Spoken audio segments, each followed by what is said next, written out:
Have you ever imagined having a normal life, but after turning down the most beautiful girl in the class, she turns into a yandere, holding a tarot card and saying that today you're going to die? That's exactly what happened. She grabbed his arm tightly, but Dyoung ran away because that beautiful girl had turned into an ugly monster that wanted his body. But how could something like this happen in a world that was supposed to be normal? Somewhere, the protagonist drops his groceries on the ground. He looks up, stunned. He stammers that there was a giant snake. A set of claws grabs a building beside him. The young man is shocked by this. He now sees the face of a dragon. He turns to run, screaming in fear, until he bumps into someone. The protagonist looks up in surprise. The shadowy figure with two swords on his back says that it's a dragon, not a snake. Suddenly, the protagonist wakes up. He's breathing heavily as he sits up in his bed. He wonders if it was all just a dream. Then reality hits, and he starts to feel a chill in his body. The young man turns up the thermostat. He then walks through his house and into the kitchen. He prepares a bowl with the last of his rice, only to realize there's none left. He throws the empty rice bag away. Then he goes to the bathroom. Youngjin thinks he'll have to eat something later. Outside, he walks with a bag of rice until he notices something on the street. A dog was rummaging through his trash. The protagonist feels a sense of unease. He throws his rice away in the trash can, but then looks over at the dog. He goes into a convenience store where he was going to buy his food. He notices something on the shelf. He sees dog food up there. The protagonist considers it, thinking it's too expensive. But then he approaches the dog with the food. The little dog eats, and the protagonist tells him he's a good boy and shouldn't go through the trash again. But the dog leaves the sausage aside. It watches as Youngjin walks away. The protagonist continues walking through the city and opens his earbud case. He puts them in while looking at his phone, where a notification wishes him a happy birthday. The young man looks up at the city skyline. At Sampo High School, first-year students are told to close the doors. Someone comments that he's definitely an ENTP because he doesn't plan anything. Another girl asks Young Ji where she's going, and she replies that she's headed to class 5. There's going to be a tarot reading there. She asks Ji to give her feedback after the reading. The others say it's intriguing, but necessary. But it was very expensive, costing 10,000 won. Youngjin thinks about how she can make so much money in a single session. It's no wonder certain groups keep trying to convince people. He wonders if they're naive or something. If it were real, people born on the same day would have the same personality. If they just thought about it for a second, they'd realize how strange it is. He has a lot to say, but figures it's better to keep it to himself. Just then, a friend slaps him on the back, wishing him a happy birthday. Youngjin asks what that was, and his friend says it was a fresh birthday bun. It's not much, but it's a birthday present. He didn't know which kind he liked, so he got a variety. The protagonist asks if he's really giving him bread as a birthday gift. His friend replies that it's a happy birthday with a bun. Youngjin offers them to his other friends, telling them to take one. He asks if there's anything to drink and grabs a juice box. They mention they should get something to eat after school and ask if the protagonist has dinner plans with his family. But the protagonist's expression darkens. He asks who goes out for dinner on their birthday, and says they should just finish school quickly. Suddenly the door opens, and a classmate wishes the protagonist a happy birthday. He tells him to be careful today, because he had a dream where his teeth broke, and the people around him were getting hurt. The protagonist asks if he grinds his teeth while sleeping, but the classmate says his dreams end up coming true, just like last time. His friends say the way he gets nervous is annoying, so they should make a bet in case they don't get hurt, for 10,000 won. His friend says he bets 10,000 that he'll get hurt. 10,000 saying Youngjin will get hurt today, tapping the back of his neck. Another classmate makes the same bet, and they start to playfully surround him. The protagonist runs away. Then, a broom taps both friends on the shoulder. A voice warns them it's 5,000 for not getting hurt, and that he'll protect Youngjin. His friends start arguing about it. The protagonist opens the door to leave the room. He thinks his classmates have too much money. A girl runs past and bumps his shoulder, knocking several cards from her hand. The protagonist apologizes, and she says it's fine. He helps her pick them up, but then notices something. He wonders what that card is. It's the Hanged Man from the tarot deck, which means loss and suffering. He says he's picked up everything that fell, but the girl grabs his hands. The protagonist is surprised and asks what she's doing. The girl just stares at the cards. Youngjin doesn't get it and tries to understand her actions. The girl asks if it's his birthday today. The protagonist confirms it. She takes the cards from his hand, saying she'll read his fortune, and asks if he wants to pick a card. She tells him not to be boring and just pick one, while Youngjin tries to refuse, as he's really not a fan of these things. His classmate tells him he hasn't gone far and should stay put before he gets hurt. He must remain still to avoid serious injury. The protagonist starts running right after, but his friend warns him that the teacher is coming. The girl notices a card on the floor. She squats down to pick it up, seeing the death card, Major Arcana 13.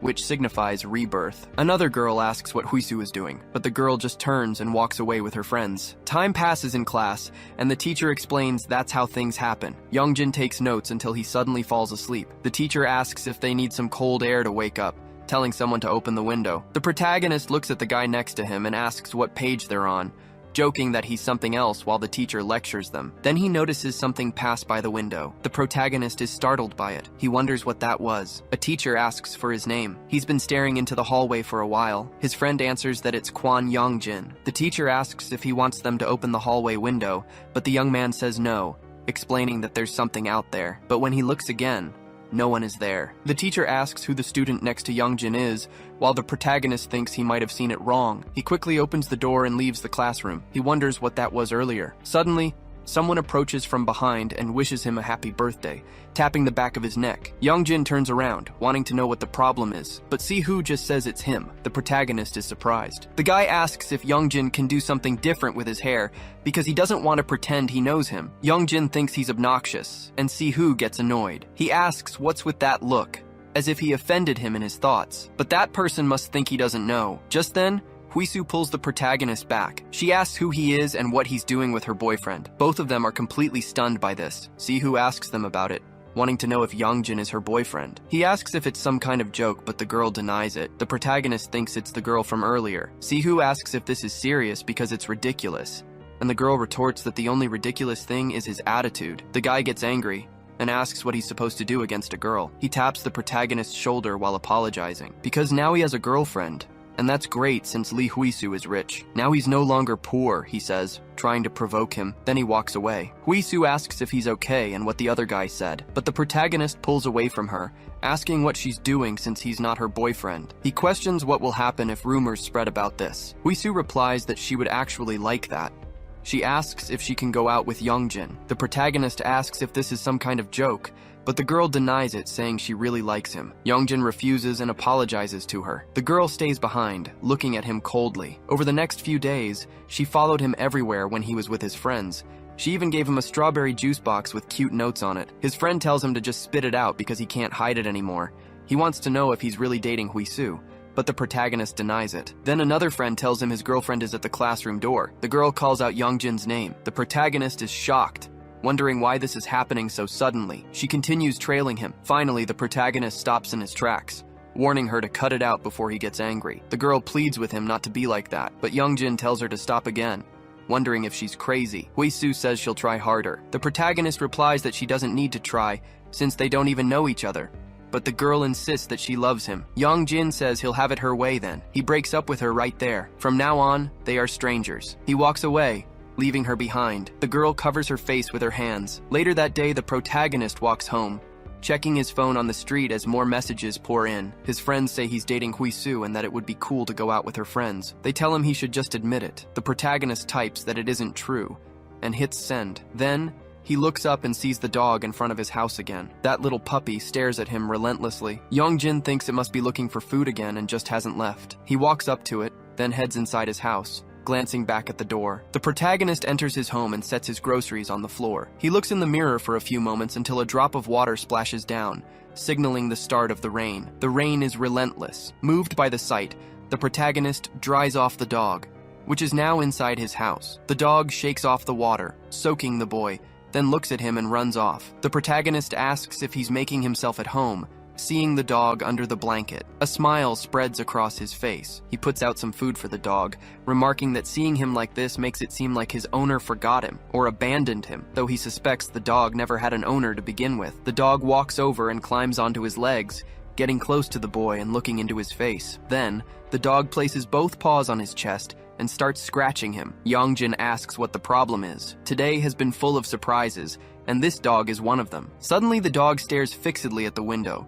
The protagonist notices a silhouette. His dog starts barking. The boy asks what's wrong now and tries to quiet him down. Then, someone knocks on the door. Thinking no one should be visiting at this hour, he walks to the door and looks through the peephole. The girl says it's her, startling the protagonist. Youngjin asks who it is, and she keeps answering. She repeats the protagonist's question, finally answering that it's Hisu. Yongjin opens the door to find the girl completely soaked. He asks how she found this place. She says it's the concept of a girlfriend coming back after being rejected by her boyfriend. The protagonist gets annoyed, but his expression shifts to surprise when he sees she's drenched to the bone. He closes the door and tells her to wait a minute. He tosses her a towel, telling her to use it, holding an umbrella in his hand. Outside, she asks to share the umbrella because it's freezing. Instead, the protagonist takes off his coat and tells her to put it on. He demands to know how she knew where he lives. The girl admits she followed him. The protagonist asks if she's crazy. She followed him all the way home? He wants to know why she's doing this to him. She needs to stop acting weird and say what she wants. The girl asks if he'll give it to her if she tells him. The protagonist says he'll listen. Hisu replies that she wants him,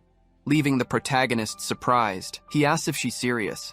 He tells her to go home, wondering if he looks easy to her. The girl asks if he wants money. The protagonist turns around, irritated, but then she offers 100,000 won per hour to go out with him. The boy asks if this is some bad joke. A student would never have that kind of money, but she replies that she does, showing a bank account with 11 million won. The protagonist wonders if this is real. He tells her she's crazy and asks if her parents know about this. The girl sends him the money. The protagonist questions his own sanity. She makes it seem so easy. No matter what, it's weird. He says they'll do this until the bus arrives and they won't act like strangers. The girl asks if he's worried about rumors. She suggests they could do it without money since Yongjin doesn't have parents. It was a secret among his friends, she adds, saying he has to treat her well. The protagonist is stunned. The girl offers her hand, saying it's very cold. He thinks about it for a moment, then clenches his fist. He tells her to get lost. He's sending the money back. He thinks she went crazy for a second and tells her to take the umbrella and go to school. Hisu says she hates girls and hates money and that pretending was too expensive. She adds that he is a boy who will soon be in danger. The protagonist asks what she means. She says it's going to happen today, pulling out a card. Her tarot never lies.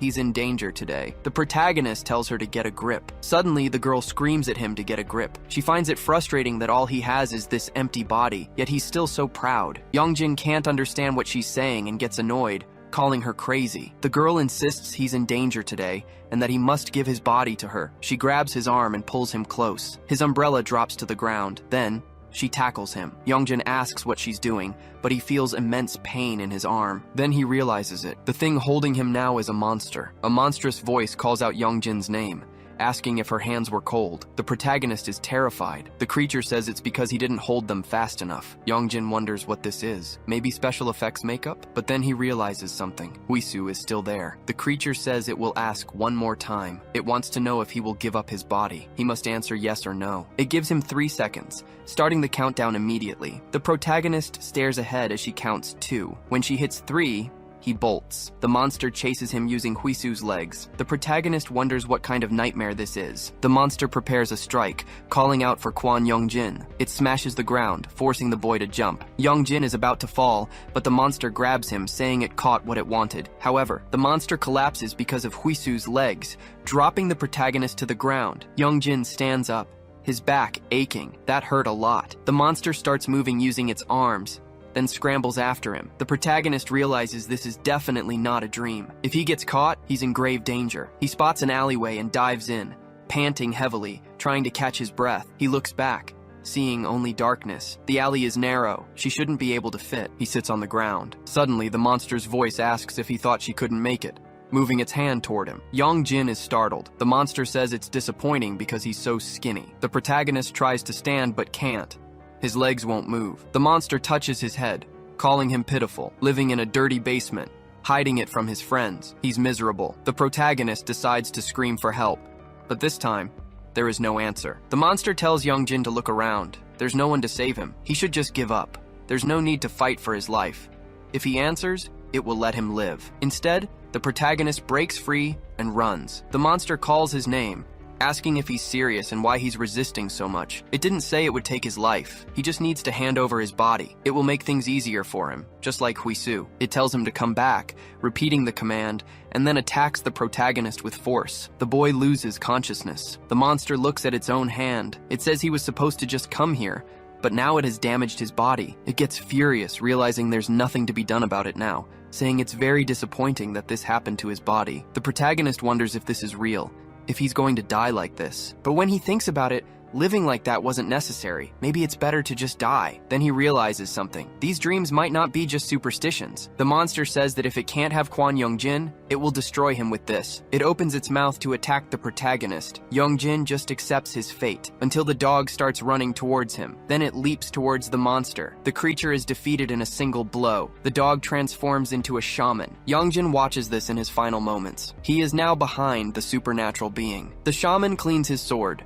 speaking of the year of Gaijin, the month of Jeongmyo, and the day of Byung-sul, wishing Kwon Young-jin a happy birthday, revealing that he is his descendant. Sometime later, the protagonist wakes up back in his house. He notes that it's hot and he's sweating a lot. He starts tossing and turning in bed. He sees the time and several notifications on his phone, including one from his friend Song-gun, asking if he got beaten. The protagonist gets up, wondering what time it is. He's running late and starts grabbing his clothes, having overslept. Then he remembers what happened, the monster attacking him. The protagonist looks at his completely regenerated hand. He thinks to himself that he's alive, and wonders what happened, because that was Lee Hisu. Suddenly his teacher calls him, later, near the statue at Sampo High School. A teacher wonders why this thing is still on and who messed with it. The protagonist walks through the gate, wondering if Huisu will show up today. He sighs and walks away. As the day goes on, people start heading out for lunch. Some girls comment that Huisu seems weird and that they need her to read their fortunes, adding that it's annoying. The protagonist looks through her classroom window and sees the girl talking normally. He wonders how she can seem so okay, and if he should go find out what happened yesterday. His friend points out that he got to school at lunchtime, and that he ignored his messages,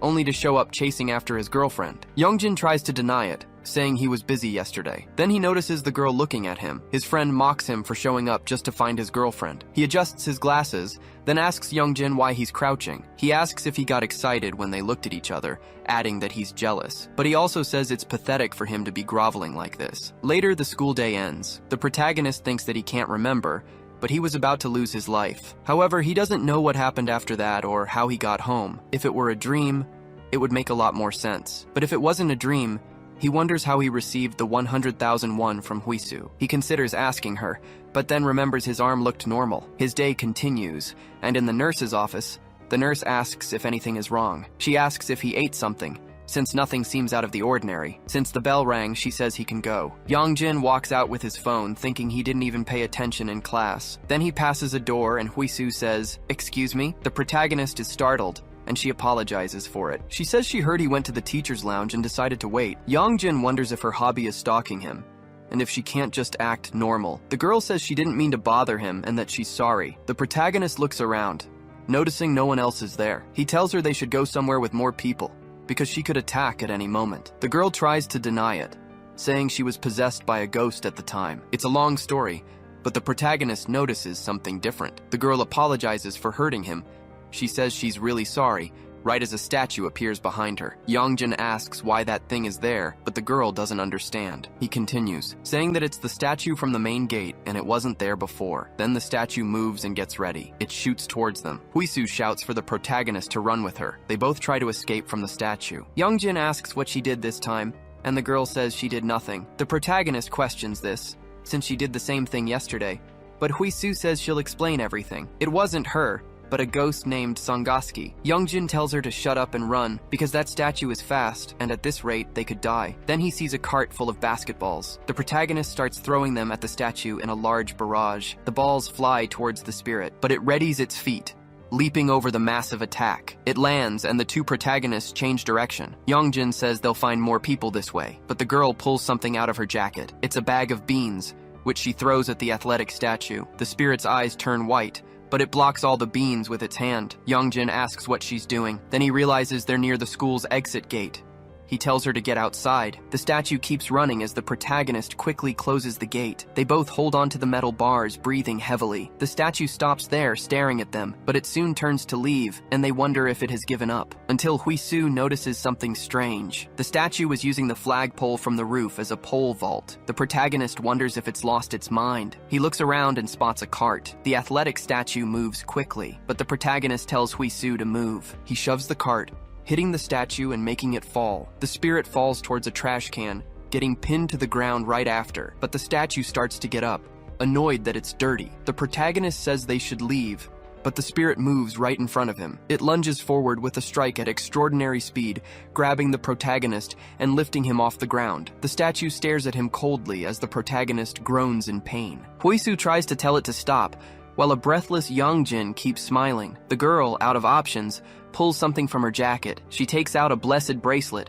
She gets the spirit's attention, and it glares coldly at her. Hisu then throws the beads, which begin to shatter. They hit the monster's face in a blast of light, making it let go of Yongjin. The monster puts its hands on its face. Hisu asks if Yongjin is okay, but the protagonist says no, so they walk away from there. In a shed full of junk, the girl lights a lighter, and Yongjin comments that she should have used that earlier. Then he notices something and asks what she's lighting. The girl says it's incense. The protagonist asks what she's doing, and she replies that it's a ritual. She was pulling all these things out of her pocket. Then she tears several pieces of cloth. The girl ties it to his wrist, saying it will protect him for now and that he shouldn't remove it until midnight. Yongjin stares coldly at the bracelet. He tells her she's weird, and that she must know it. The girl says she knows it seems that way, but she didn't do anything. She asks if they can talk after school, but the protagonist quickly refuses. He says that even if she was possessed yesterday and today was just a coincidence, it doesn't matter. The fact is, ever since he got involved with her, strange things have been happening. The girl tries to argue it's not her fault,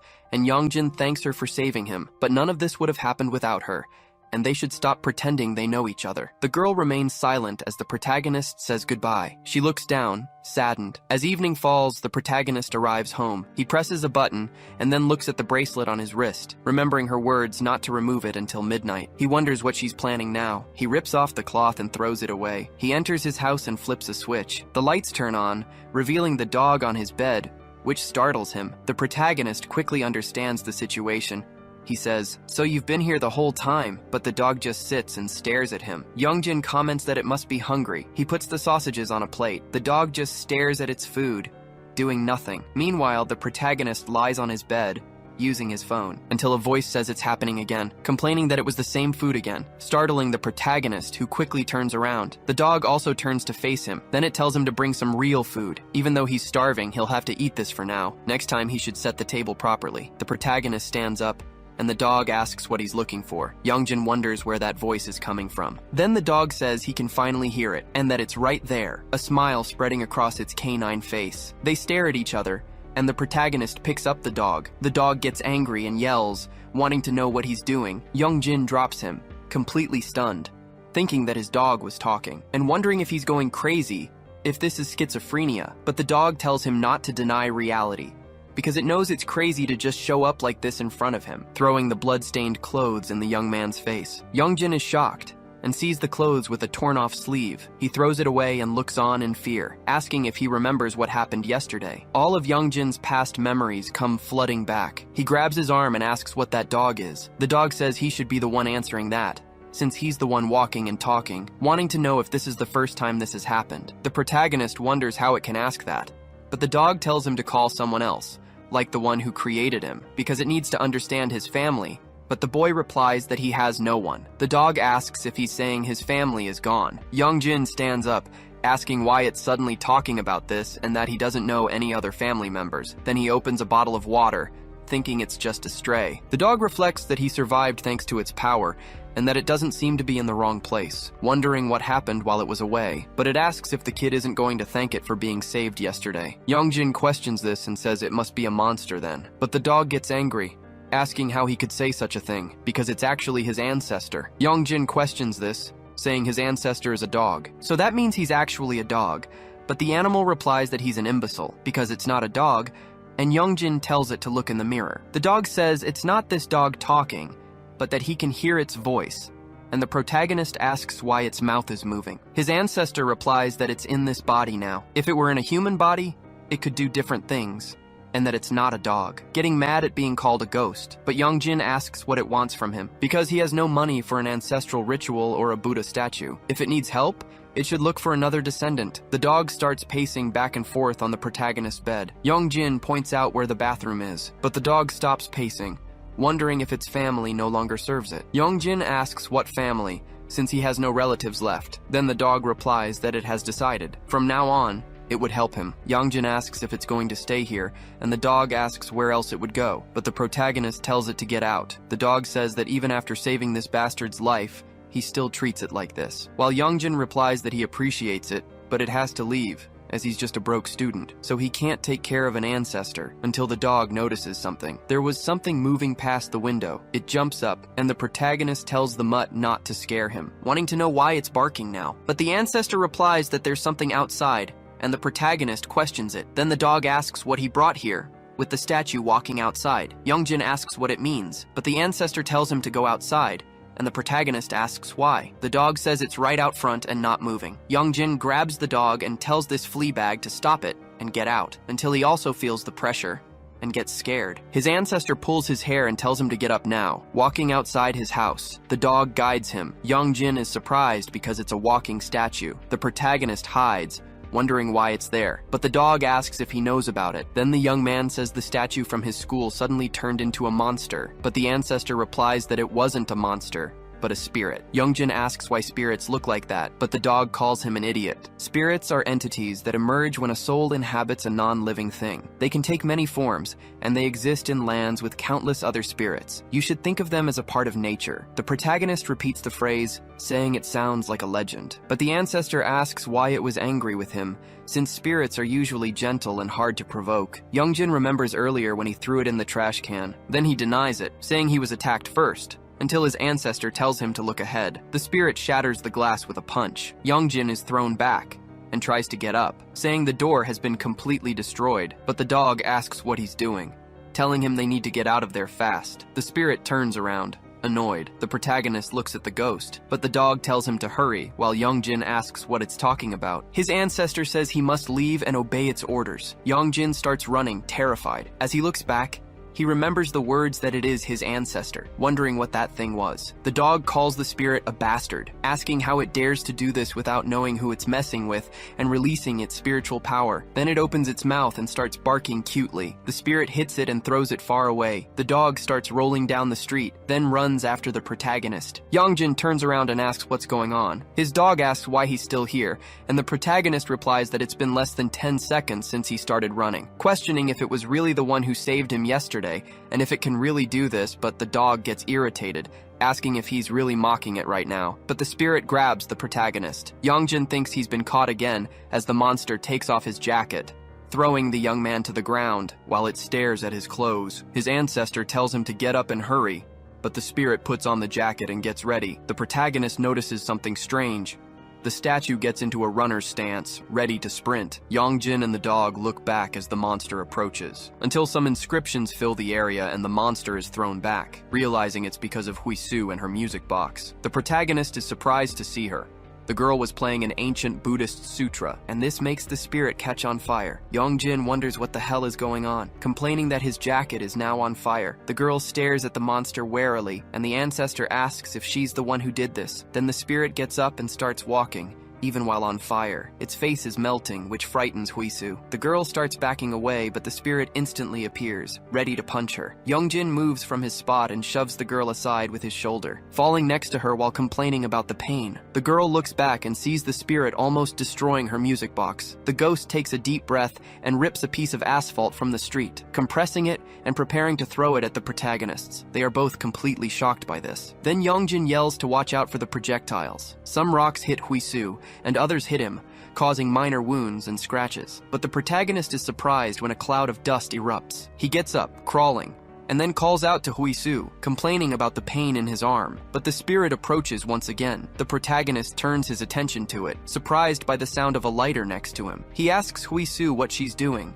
telling her she needs to run. He keeps shouting for her attention, but the moment is short-lived, as the spirit appears behind her with a car in its hands. Youngjin runs without thinking, remembering his ancestor told them to get out. Then he begs to be able to help, screaming his ancestor's name while facing the schizophrenic bald man. In his final moments, Youngjin thinks he's about to lose his life, but he appears in a completely different place. He looks at the ground in surprise, then turns to look around him, wondering if he had lost his life, but he wants to know what this place is and where everyone is, shouting Li Huisu's name and his ancestors. He quickly appears behind Youngjin, commenting that he seems a bit desperate. The protagonist turns to call out to him, but the young man notices that his ancestor is in his human form. Youngjin asks who he is and what those clothes are, and his ancestor gets frustrated with the question, wanting to know if he doesn't recognize his voice. Calling him descendant, The protagonist then connects the dots and realizes it was the dog. Yongjin calls out to his ancestor. Then he appears behind the young man, confirming it. Holding his hand, he explains that in the beginning there were 12 gods, and he is one of those gods, the dragon god who rules all dragons. His name was Jin, and he creates a sword for Yongjin to use. Jin says he would lend him his power. Outside, Hisu is surprised as the protagonist moves. Yongjin slashes with his sword, cutting everything in half without a second thought. Before hitting the ground, the young man swings his sword again, slicing the monster in half once more. Hisu calls out to her friend as he falls. Yongjin asks what happened, as the car was split in two, but the ancestor interrupts, telling him to get up before the spirit gets him. Yongjin tries to lift his sword, but complains that it's too heavy. He then notices something. The spirit was moving. Suddenly, he's hit by a shoulder tackle. Yongjin falls into a trash can, terrified of the monster. Jin quickly runs towards the spirit's head. Then he tells the protagonist to hurry up. Wanting to know why that coward was running away, Yongjin tells him to turn around. But the spirit throws Jin off its face, leaping towards the young man. The dog shouts for him to use the sword, and Yongjin turns quickly. He makes a horizontal slash that the spirit manages to dodge. It stares coldly at the terrified protagonist. Hisu tells him to hang in there. Yongjin swings his sword from side to side, not even knowing what he's doing, but he accidentally lets it go. The sword starts spinning, cutting several flowers from the trees.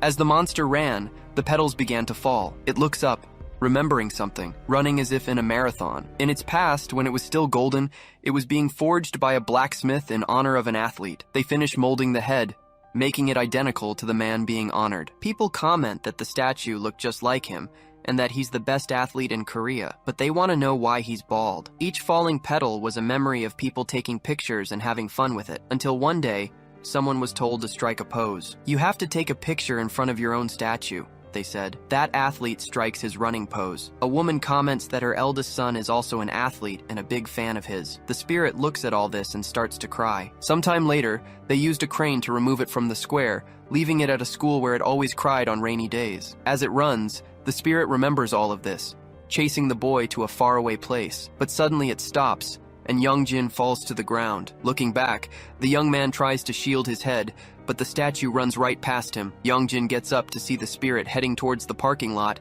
as if it were a finish line. He looks up happily, imagining himself in that scene. In his imagination, people cheer for him as he crosses the finish line. He had even won a gold medal at the Olympics. There was an autograph session for the athlete's autobiography. In his retirement, he takes pictures with people. The spirit glows as it completes its goal and begins to emanate a light. Yongjin, Jin, and Hisu are completely confused by this, wondering what just happened. Jin comments that it achieved its dream and is now at rest. As he'd said before, spirits aren't dangerous as long as you follow their rules. Yongjin asks what the rules are. Jin replies that it depends on the purpose for which it was created, which is why he asked why it was angry. The protagonist asks if this flea bag was messing with him. On the way home, he comments that his rib is broken, but Jin tells him not to worry. He then turns to Hisu, asking if she's okay. The girl crosses her fingers and bows as she thanks him. Yongjin doesn't understand any of this. Hisu slowly raises her head, asking if he might be Yongjin's ancestor. As the day passes elsewhere,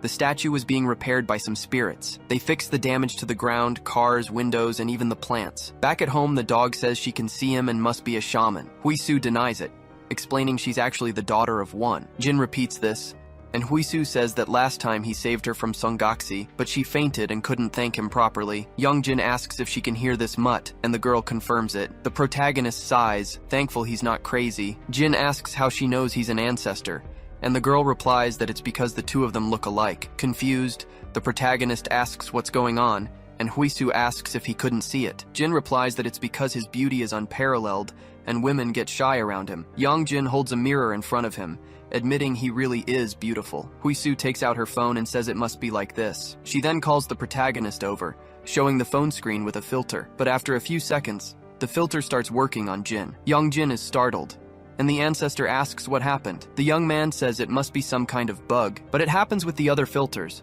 and Hisu even asks him to get closer to Yongjin. The protagonist gets annoyed and starts swinging his arm towards the ancestor. As evening falls, Yongjin checks the time. He asks if she's not leaving, since it's already 9 o'clock. The girl turns, saying she can't. A tired Yongjin questions why. Hisu explains that her mother is possessed by a demon powerful enough to summon Sunakshi, and if she goes back home now, it will forcefully possess her again, and come after the protagonist, just like Sunakshi did. Jin questions the reason. Jin replies that it's because of his body. Hisu explains that he is a valuable vessel. Then she stands up, grabs a bowl, and summarizes. Jin is surprised as the girl fills the bowl with water. Hisu explains that this represents a normal person, but she throws the water out, saying that represents the protagonist. There will be many monsters trying to enter this empty vessel in the future. She doesn't know how else to say it. There's no other way.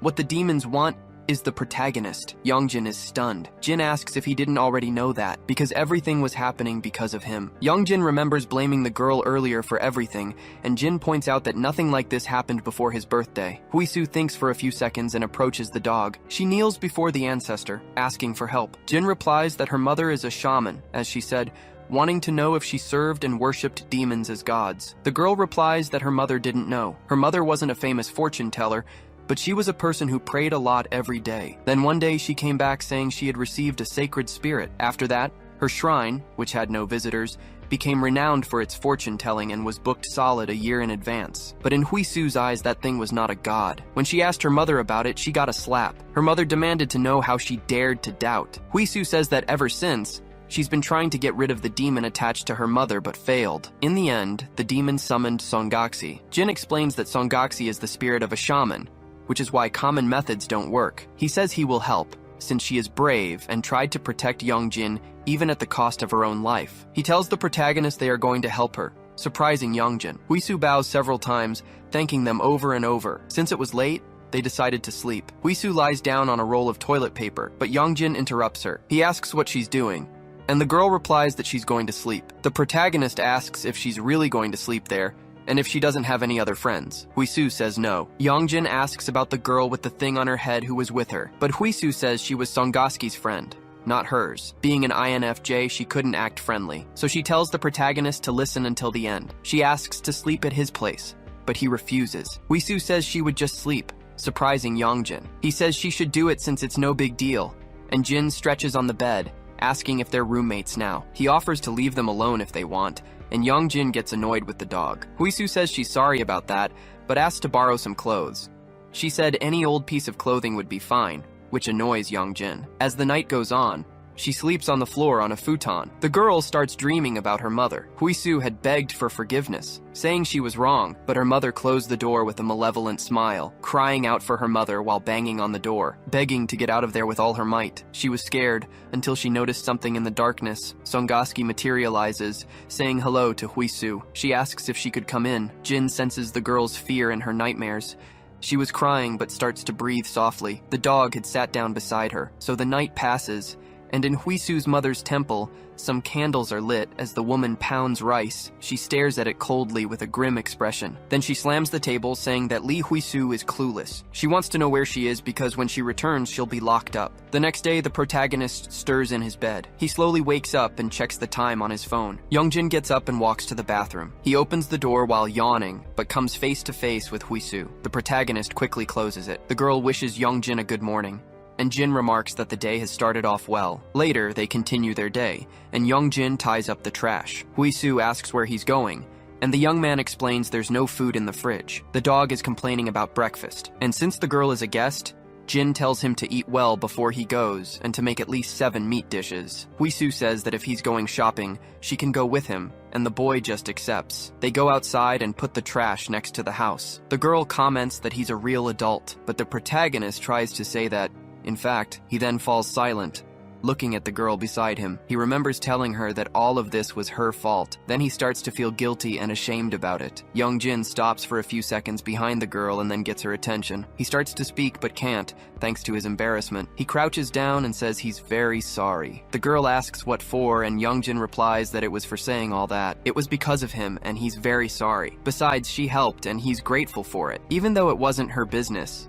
Hisu says he really is an adult. The protagonist is startled, and the girl asks if that bothers him, because it's actually okay. Even if it wasn't her intention, she made things seem harder, and he's still helping even though it's not his problem. Youngjin replies that he'll do his best, thinking it was his ancestor who helped her. In a market, he starts looking at some lemon candy. He asks why he's buying it, and Hisu says it's for him to eat when his blood sugar is low. She wants to know if he needs anything else. Youngjin replies that he can't buy all of this because he doesn't have the money. The girl says she'll pay and that he shouldn't worry, telling him to grab whatever he wants. The protagonist asks why. Hisu replies that she's rich and even has a black card, but Youngjin says it's still too much. Outside the market, he comments that it's the first time he's ever bought so much food. The girl asks if he knows how to cook, but Youngjin says no, because it might turn out bad. She says that even she couldn't make something taste bad with all these ingredients. Then the protagonist spots a friend of his walking nearby.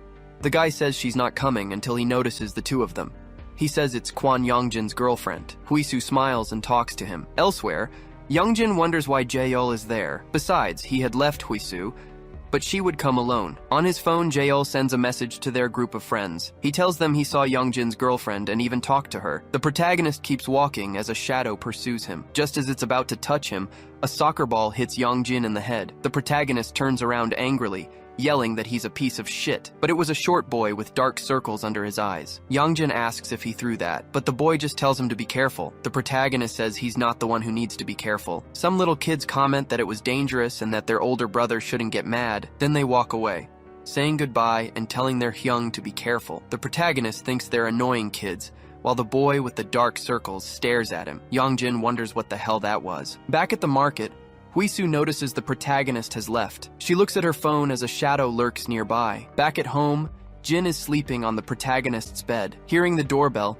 he comments that he's back, but he notices that he came alone and asks where Hisu is. Youngjin replies that the girl will be here shortly, but 15 minutes pass, and he tries to call her. However, Hisu doesn't answer the phone. Youngjin wonders what happened, then quickly opens the door. He walks down the street until he turns in another direction, coming face to face with the girl standing there. Youngjin runs towards her, and Hisu just calls his name. She asks where he's been, and Youngjin apologizes. He thought it would be awkward to run into Jaeol, and she asks who that is. Youngjin replies that it was his friend with the glasses. Hisu asks if he was the mean boy, but the protagonist says he's not like that. Then he notices something. The girl was smiling without a soul. Her shirt also had strange writing on it, and Youngjin quickly realizes. He approaches and asks who she is, but the girl's face begins to fragment, and an old man emerges from within. He replies that he is grandfather Mang Tai, startling the protagonist. Jin runs, calling for his descendant, but he had already disappeared. The dog wonders how he lost him. He's searching around when a voice says that this body suits him well. Jin lifts his head and turns around as the young man questions what it's like to live like a dog. The dog refers to the boy as Your Excellency. That boy says it's been a long time since he last saw Jin. Then the dog notices his body. He asks what happened in this case. The boy gives an annoyed smile and asks if he really doesn't know, or if he's just messing with him. Jin is a bit confused, and the boy asks how he broke the seal. The dog replies that he doesn't know, but he wonders if maybe one of his kind rebelled against them and broke it, or perhaps the celestial god did. However, the boy pulls out a fan, throwing it at the dog. Piercing gusts of wind attack Jin, turning to ice afterward. He takes his dragon god form to avoid the blow. It only hits a part of his shoulder. The boy says he can break him and seal him once more, especially now when he alone is enough to defeat him. Jin asks if he can ask one thing. He transforms back into a dog and wants to know if he was the one who messed with his body. The boy is silent for a few seconds, but then smiles. He taps the fan in his hand, shattering the ice. He puts the weapon away and asks why he doesn't ask the celestial god. Thinking like that is a new one for him too. Jin asks why he sealed him, and if it was because he was afraid of him. But the boy replies that he's an idiot, and the dog questions this. He says he's leaving after saying what he wanted and will let it slide this time. However, this wasn't the time for that. Remembering what had happened, those children start calling for the little dog, approaching quickly. They ask if he's looking for the brother in black clothes with messy hair, because they can find him. In a room full of seals, someone sharpens their knife, humming about a good child, and thus waking Youngjin. Mang Tai adds that he should have a rice cake. Youngjin wonders what happened and where he is. Mang Tai continues singing that the tiger will get the child because she was naughty and would be taken far away. The protagonist gets scared and starts trying to escape until someone calls his name. Youngjin turns around and finds Hisu crying her eyes out. The protagonist says she's been caught too, but Grandpa Mengte throws salt on both of them, singing about how he'd deal with them. Hisu says he's going to punish them like this and that she's heard this song 4 times. Then Youngjin notices there's salt inside the wooden box he's trapped in. He falls flat on his face, muttering about his clothes. He asks if she can see it, and Hisu says no because she won't look either. Suddenly, the old man stops sharpening his tool and stands up, walking toward the two kids, but the noise stops, and the two of them calm down. Yongjin wonders if he's left and looks to the side, only to have Mangtae say that he's apparently awake, and that he's a bad kid for it. Yongjin asks why he's a naughty kid. Hisu agrees, saying they're good kids. She says the old man told them he'd give a rice cake to good kids, and he should give it to them now. But the old man asks how they're going to prove they're good kids. Yongjin asks how he's going to prove they're bad kids. Mangtae ignores him and says he must prove whether he is obedient or disobedient. The protagonist replies that he doesn't have parents to begin with, which surprises the old man. He says it's outrageous that he dared to deny his own parents.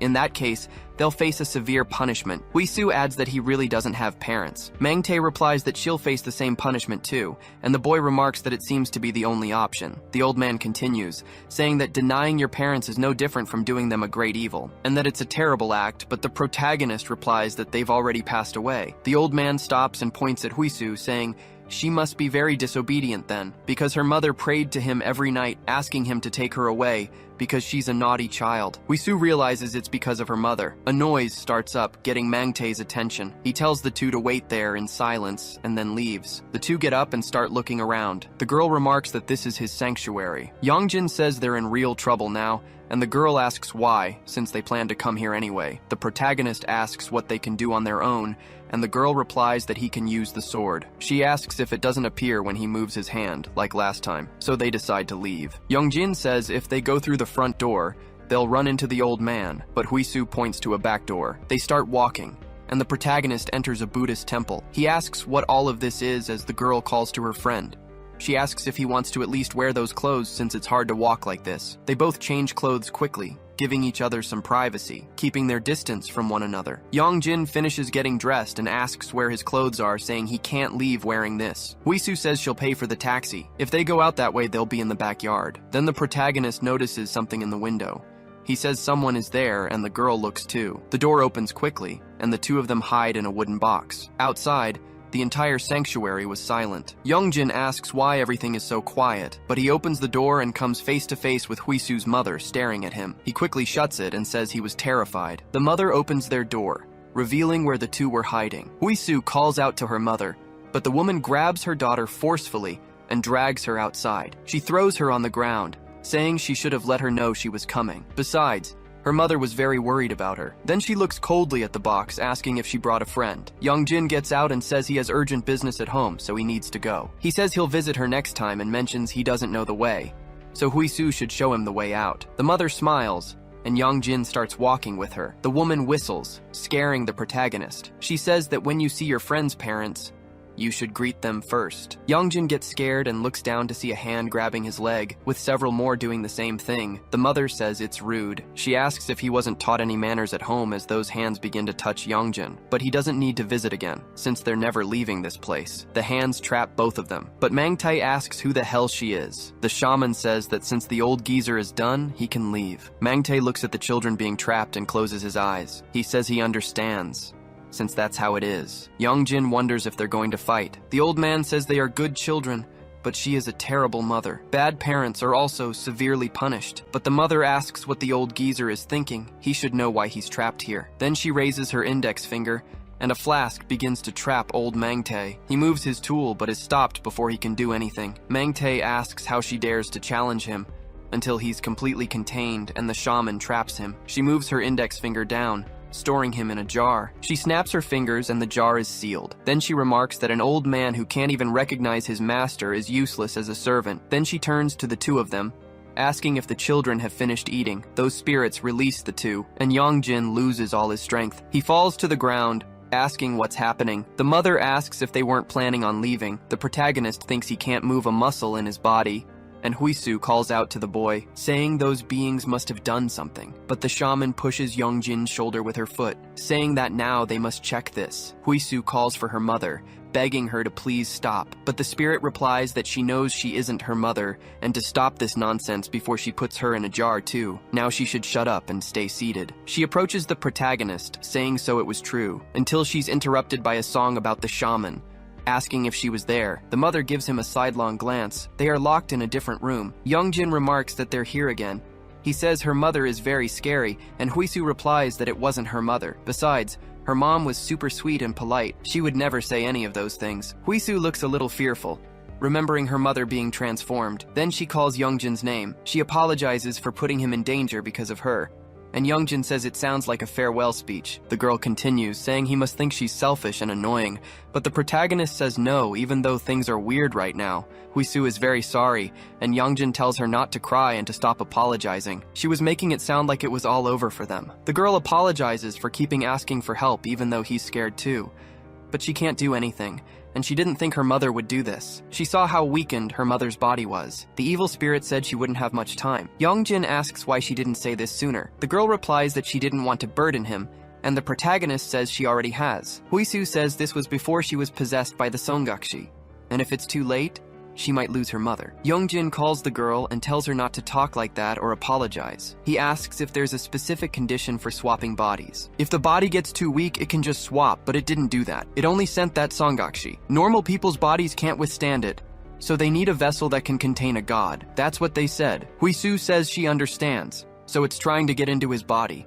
It could be because his bloodline is connected to the gods, and his family has been shamans for generations. The protagonist remarks that it's hard to even move his fingers to escape, but he notices something different. He can close his hand. Then he says he's getting his strength back, and the girl should try to move too. Hisu says she still can't, but the protagonist sits up on the floor. He tells her to hold his shoulder, and the girl does so. Youngjin moves back and forth 3 times, but he only manages to move a little, and he comments that she always disappoints him. She's gotten her strength back, so she should stop being lazy and get up. Jin appears behind them, wondering if this was some kind of sleeping arrangement. The girl calls for the ancestor as she walks out the door. Behind him, the children were holding Youngjin's sword, waving hello to their big brother. A child moves the sword up and down, saying they should go. Then, he hurls it towards the protagonist. Youngjin moves to catch his sword, but its weight slams it to the ground. He groans in exhaustion as the children ask what happened, unable to keep up. He wonders what this place is, while the protagonist questions how the child could throw something so heavy. A spirit calls out to Hisu, asking if this is a shaman's work and if she needs help getting up. Hisu then stands up, her expression matching the child's. The spirits comment that this place must be a sanctuary. Youngjin says the children shouldn't go this way. Then Hisu walks beside them and says she's big too, and a spirit says that Boksuni has become the leader. The protagonist wonders what's happening and if Hisu is okay, but Jin replies that they are child spirits. The girl can't control her own body, so they walk together and move for her. Youngjin says he doesn't quite understand, but asks if his ancestor knows them. Jin replies that they were spirits from the sky, so there's no need to be on guard. The protagonist thinks that they aren't human after all, wondering if they couldn't make less noise. The shaman hands a jar to her client and tells her to place it by her bed when she goes to sleep. She must never look inside, and the woman thanks the shaman for it, with several spirits on her shoulder. The shaman opens her fan and blows a kind of air. That spirit on the woman's shoulder vanishes. She comments that she feels lighter near the shaman and better after talking to her. The shaman replies that she was suppressing her energy, so she shouldn't get too comfortable. If this doesn't work, they'll perform a ritual. The woman asks how much it will cost, and the shaman tells her to just take it, because she was trying to help her and would never charge for it, which excites the woman. The shaman tells her to leave a 10,000 won offering, and the follower thanks her, but the shaman thinks that she'll need a full ritual anyway, warning her that the next time she comes, she won't be here. In fact, there will be a boy sitting here, and from now on she can talk to him, as she had explained. The woman asks about the shaman, and she replies that she'll be wandering the mountains praying for a while. He is young but has strong spiritual power, and the woman replies that there can't be anyone more powerful than the shaman. That shaman tells her to just imagine him as her, because he serves the same god. A few knocks are heard on the adjacent door. The woman asks if someone is there. The shaman denies it, moving her coffee, saying there's a cat making a mess, and maybe a rat got in. One spirit knocks something over, and another asks why it's knocking things down and if they can't put them back. Boksuni approaches a vase, asking what it is and what a jar is doing in a sanctuary, but Jin turns, shouting for her not to touch it. Another spirit tells Boksuni to come back, but the vase slips from her hand. It falls to the ground, causing an explosion of energy. The spirit leaves Huisu's body. She calls out for her big sister who was on the floor. Huisu asks what happened as Youngjin charges forward, sword in hand, telling her to get out of his way. Looking back, Hisu notices there was a creature. She turns in fear, but the protagonist swings his sword, defeating the spirit with a single throw. The sword is embedded in the wall, and the spirits begin to celebrate the victory. Young Jin was tired from carrying that weight. The shaman appears in the room and says there were many intruders crawling around. She asks if Kwan Yongjin has recovered yet. Then she laughs with delight, as a body to house a god was practically perfect. He should be proud of it, even if he is a fool. The protagonist is surprised as the shaman looks back, whistling for her spirits to move over. One of the spirits asks if she's trying to mess with the children again, because it won't let that happen, blocking the command. The shaman laughs, and the spirit says she did something very bad. It's always the shamans with weak spiritual power who do things like this, questioning the fate of the other children. The shaman makes a disdainful expression, but that woman calls out to her, questioning what that was and turning in fear, looking at the protagonist next. The pot in her hands begins to crack, and the spirit lunges toward Young Jin, saying that his body would be its, but it's neutralized immediately after. The shaman asks how he dares to do that and questions why it would be his, since it's actually her property. That energy begins to dissipate. The shaman says that one seemed to be gone, until an incantation begins to be recited by the united children. The woman says they are up to all sorts of things, but do they really think something like this can stop her? She takes out one of her hairpins and activates her power with a gesture. Her being is resentment itself. Manifested from inner oblivion, it forms an icy script on the floor. The creature says that they, young companions, were born in a field of flowers. She is not a being they can contain so easily. In the resentment and vengeance that curses this world, that was what she was, making everyone there feel the power of the spell. The shaman walks, saying it was no use believing in a god anyway. The child had asked about the fate of the others. The shaman gives a sinister laugh, revealing the terrible truth about her actions. Her spell begins to expand and hit the children there. The child's spirits start screaming for them to look. The spirits she used were merging into a monster, becoming something terrifying. The shaman keeps whistling to control the monster. It approaches Boksuni next. Another child comments that they are spirits of the unborn who become evil spirits. They can't become flowers, nor child spirits, nor see their parents again. Boksuni cries, saying it breaks her little heart. Then she yells for them to pull themselves together, as they need to visit their mothers. The shaman says it was quite a show and starts to draw more energy. The spirits begin to attack Boksuni, and her brother questions if she thinks she'll get away with all this, because she will be defeated quickly when his big brother gets there. The shaman laughs, telling him to call him then, because whoever comes, she'll stop them just the same. That spirit asks how she dares, before its vision fades completely. The shaman continues walking toward the protagonist, and says that now the distractions are gone, questioning if she should continue where she left off. With this, she will become something greater than a god. Touching the protagonist's forehead, but a knife flies in and stops her touch, hitting the temple wall and surprising the shaman. Jin says she was funny, and asks how a mere shaman dares to speak of the gods so irreverently. The shaman wonders how he was resisting this. Then she says she understood, and he was no ordinary opponent. Jin says she must have lost her divine powers, since she can't even see him. The shaman asks who he was. Then the ancestor continues to condense his energy to materialize, reaching his human form and warning that he is a real god. Everyone in the room is surprised by Jin's power. Energy begins to fill the place and illuminates the faces of Yongjin and Hisu. The shaman asks if he was a god, and Jin questions if she had finally seen him. The shaman breaks into a smile and starts to laugh out loud, saying he was a cute thing and should stay out of this if he doesn't want to be defeated. Seeing his clothes, he must be a low-ranking noble lord. Yongjin wonders why he's just standing there, but Jin looks at the protagonist at that moment. The shaman asks where he is looking. He shouldn't try any funny business, and Jin replies that he was just contemplating what to do, seeing as he possesses a poor human body. Yongjin thinks he can't be asking him to do something in a situation like this. The shaman thinks this was strange, but she understood. If he was a god, a mere shamanic ritual should be easy for him to stop, so she casts a spell. Yongjin calls for his ancestor, as the spell sends his companion flying. The shaman asks what that was, and was he even a god? She thought he was nothing but a useless vessel. It would be easy for a god to take this body and obliterate him, so she assumes a god wouldn't even be in the body of a mutt like him in the first place. She questions how he dares to pretend to be a god. Then she calls out to Yongjin, asking if these scoundrels are all he's got, because she thinks the time has finally come to take his body. He must do it, and she'll show mercy by sparing his friends' lives. Otherwise, all that awaits them is a miserable farewell. However, she assumes he actually has no choice. Yongjin asks why not, since if he bit his tongue, he'd lose his life right there. But the spirit tells him to do it, because she will take his body before he takes his last breath, and now she will finally become a goddess. But Hisu tells her to stop. The spirit looks to the side, the girl's hand gripping her dress. Hisu begs her to stop and to get out of her mother's body. She's crying, but holds on thanks to her courage. The spirit looks at her coldly and clenches her fists. The shaman then kicks her away. Yongjin is stunned as the woman approaches Hisu. She asks if she knows why her life has been spared until now.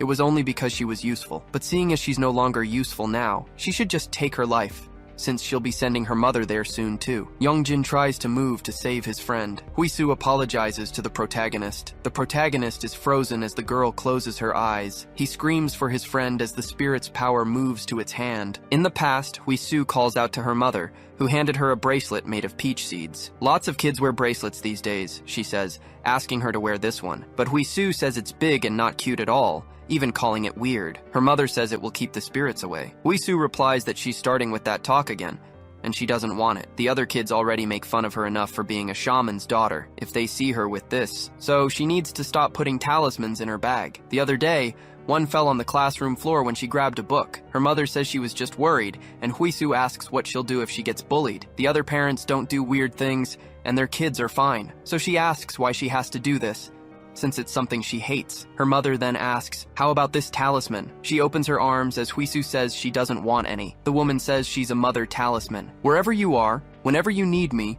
just call for your mommy, because I'll come running to hug you. That's how much power I have. Mommy will protect Hisu no matter what. The spell is broken, and the shaman starts to cry. Hisu realizes this as her mother tells her to run now. Yongjin and Hisu notice it. The shaman stands up, and Hisu calls for her mother. Her mother grabs the knife from the wall, and Hisu asks what she's doing. In denial about what she's doing with the knife as she points it at herself, she screams for her mother to stop. The shaman calls out to her daughter, saying she's so sorry for everything, and plunges the knife in. Yongjin and Jin are also shocked by the scene. The girl trembles in fear at the sight. Blood begins to splatter on the floor from the shaman's body. Hisu breaks free from the spell, calling out for her mother. The woman then falls to the ground. Hisu turns her mother over, trying to call to her, asking why she did it, pleading for her mother to look at her. The protagonist remembers the girl asking for his help too, with the scene of her begging for her mother right in front of him now. All of these events were happening because of Yongjin. This was all his fault. With these spirits wanting him, everything was his fault. He should never have been born, because he's the reason he lost his parents. He's no different from the evil spirit on the day of the accident. That scene of his parents right after. The shaman's sword comes out of the wall. The spirit begins to leave Huisu's mother's body, saying that this crazy woman dared to do this to its vessel. The girl cries out, screaming at the spirit. The demon summons a weapon, saying they were all scoundrels, so it's going to take the daughter's life too. However, its arm is severed in a split second it can't even perceive. The materialized blade goes flying and clatters to the floor, along with its arm, as the spirit asks what that was. It turns fearfully toward the protagonist. Yongjin was wielding his shaman's blade, shrouded in draconic energy, but this time, his eyes were black and red. Jin shakes his head and wonders if it will work. The spirit questions what the hell this is and if everyone has gone insane, demanding to know how he dares. But the protagonist vanishes into the clouds, appearing behind it with his blade.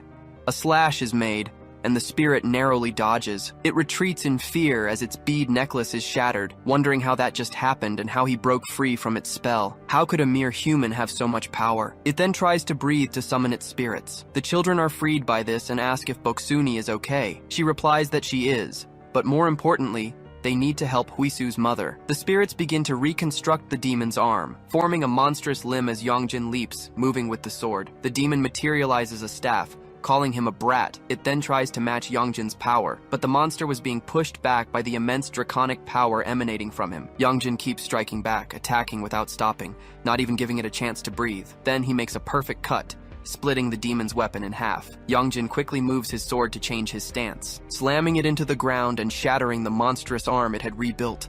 The demon screams in pain, terrified of his absolute power. Yongjin just moves his sword again, severing the arm from the body. The demon retreats and questions what he is, because earlier, a weak spell was enough to make him spit blood. It knew he was something special, but he is nothing more than a mere mortal. Yongjin just smirks, showing how weak the demon was. The child spirits stop healing Huisu's mother. Yongjin moves his sword again and runs toward the demon. It grows fearful of his advance and looks to its side.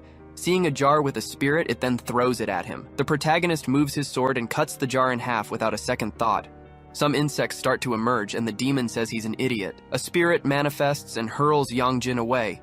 The protagonist just drives his sword into the ground to stop himself, taking no damage. He now stands before a frightening insect. The demon says that this creature is not just any demon. It was made from malicious curses, so it doubts he can get rid of it easily. The children scream that it's grotesque and wonder what it is. Hisu looks at the protagonist with fear. The demon thinks that attack was stronger than it expected, and that it needs to return to a human body. So it will use the body of that woman who came to the temple. Besides, it doubts he would attack a fellow human without hesitation. The demon begins to transfer its consciousness to the woman, but the demon made of curses has half its body thrown against the wall. The demon looks back, seeing that with just one move, Yongjin split its creature in half. The protagonist maintains his cold gaze looking at it, but the demon starts to laugh, saying he's a fool for that. Since it won't die even if he cuts off its head, it will simply grow back. It orders them to make sure this child stays alive and just tie him up. To become a god, it needs that human body, but Yongjin's laughter overpowers it, along with the creature's agonized screams that fill the place. The demon turns to see its fellow creature being devoured by the dragon's energy. Yongjin stood still as that demon was destroyed. The main demon is incredulous, because the protagonist was smiling. It falls to the ground, backing away, because he just devoured that demon. Jin tries to approach the protagonist, but Yongjin just turns and raises his sword high, then slams it into the ground in front of him. The dog gets the message, and the protagonist turns to finish the job. Yongjin continues to approach the demon. The spirit just wonders what he is, because he is not human. There's something very wrong here. She must flee if she wants to survive, and she runs. She manages to escape the temple using her supernatural strength, but the protagonist moves in quickly and pins her to the ground. The dust begins to settle, and the entity sighs, but she's startled to see Yongjin above her, his sword raised. She tries to get up, denying the situation, but the protagonist shoves her back down. The entity becomes afraid, showing signs of great distress, asking how he dares to do this. She remembers her past, when she was about to be engulfed in flames. She screams that she was supposed to become a goddess even after all that. In the past, in a quiet village, there were several sacks of rice, potatoes, and coins.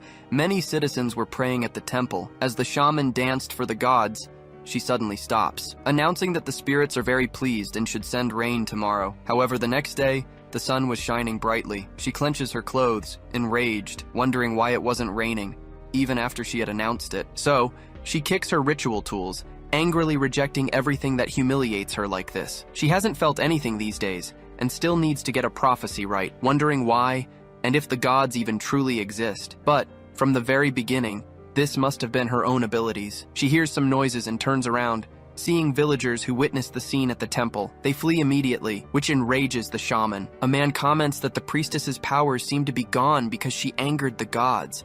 They say she made a scene, breaking things on the altar, and that she was a fraud from the start. The shaman calls out to him, warning that a plague will soon fall upon his house, so he must offer a sack of rice to Dyoung to spare him this calamity. The man questions her about the rice, asking if it just ended up at her house, and how she dares to deceive him in broad daylight. His companion asks him not to be like that, as she has prayed for the village, but the other man insists she's a fraud, and it's all an act. This woman was given a house for being blessed, yet she dares to repay them with curses. He doesn't want to see her around anymore. The shaman says he dares to mock the shaman who conveys the will of the gods, questioning if he doesn't fear the heavens. The man asks what the will of the gods is, since the whole village knows about her lies. But the shaman says he will fall ill soon. A few days later, the villagers say it was true. It must have been a punishment from the heavens for the disrespect shown to the priestess. The shaman had warned him that a sickness would fall upon his house, and she was right. His wife and children had also fallen ill, so they called the priestess, and after she performed a ritual, they were all cured. The Park family next door has already made preparations for a Samshin ritual with her. Another woman comments that their son was taken by the tiger, and they must be suffering, trying to have another child. From sickness to the state of negotiations, it was unsettling. They must please the priestess for more services, as everything was unnerving. The tiger has taken many babies, and she mustn't lose sight of her son as Donggi has been wandering at night. The shaman keeps walking through the days, despite having done all this. That mother searches for Donggi at night, asking where he was. People comment that he seemed to have disappeared, and that they had warned her not to lose sight of him. He's probably just playing somewhere, and children always come back when they're hungry. But inside the shaman's house, the child was on the floor. A boy is very hungry, writhing on the ground. The shaman calls out to Sunu, showing him food in a pot, questioning if he doesn't want to eat it. The child's eyes light up and he tries to reach for the food. The shaman approaches the boy with a dark look. Soon after, she seals something inside the pot. A child watches all of this from a distance, terrified. Back in her house, the shaman calls for Dyoung, asking if he went out because children who go out at night are taken by the tiger. Inside a sandpot, the boy hides in fear. The next day, the shaman was dancing in the street. Dongyi's mother was praying nearby until she saw the boy grab her clothes. She hugs her son, crying with happiness. But Dongyi points out that the shaman was the one who captured him. All the villagers are shocked to hear the child say such a thing. And so, the shaman's entire facade begins to crumble. They enter her house with torches and are horrified. Inside the bamboo pots were the belongings of the missing children. The parents begin to cry in despair, screaming for her to bring their children back, calling her a wicked creature. But the shaman tells them not to make her laugh, because they all wanted this. They all asked for their selfish wishes to be granted, regardless of the price. It was their greed that offered up the children. They are terrible fools for it. The villagers shout that she is the wicked woman and that the heavens will surely judge her. The shaman tells them not to be foolish. If such things existed, their children would never have met this fate. A villager grabs a torch and throws it at the shaman. The fire spreads through the house surrounding her. She says that gods don't exist, but she does. That being that existed, with a dark expression on her face. With her departure, she vows to become a deity, one that curses them, and whose goal is to become a goddess. Back in the present, the spell circle begins to surround the two of them. Inside the mansion, everyone notices that the pots were moving. They then shatter, releasing dozens of spirits toward the fight. The spirits become arms for the shaman, and she says that the time for revenge has come, lunging at the protagonist, but he simply dodges the attack by jumping. He plants his foot on the ground and runs from the other blasts. The shaman says that every one of them would be defeated by her hands, creating a sphere of dark energy to hurl at the protagonist. The children shout for Youngjin to be careful, but Suni tells them to wait a second, because compared to the entity, Youngjin doesn't even seem to be taking it seriously.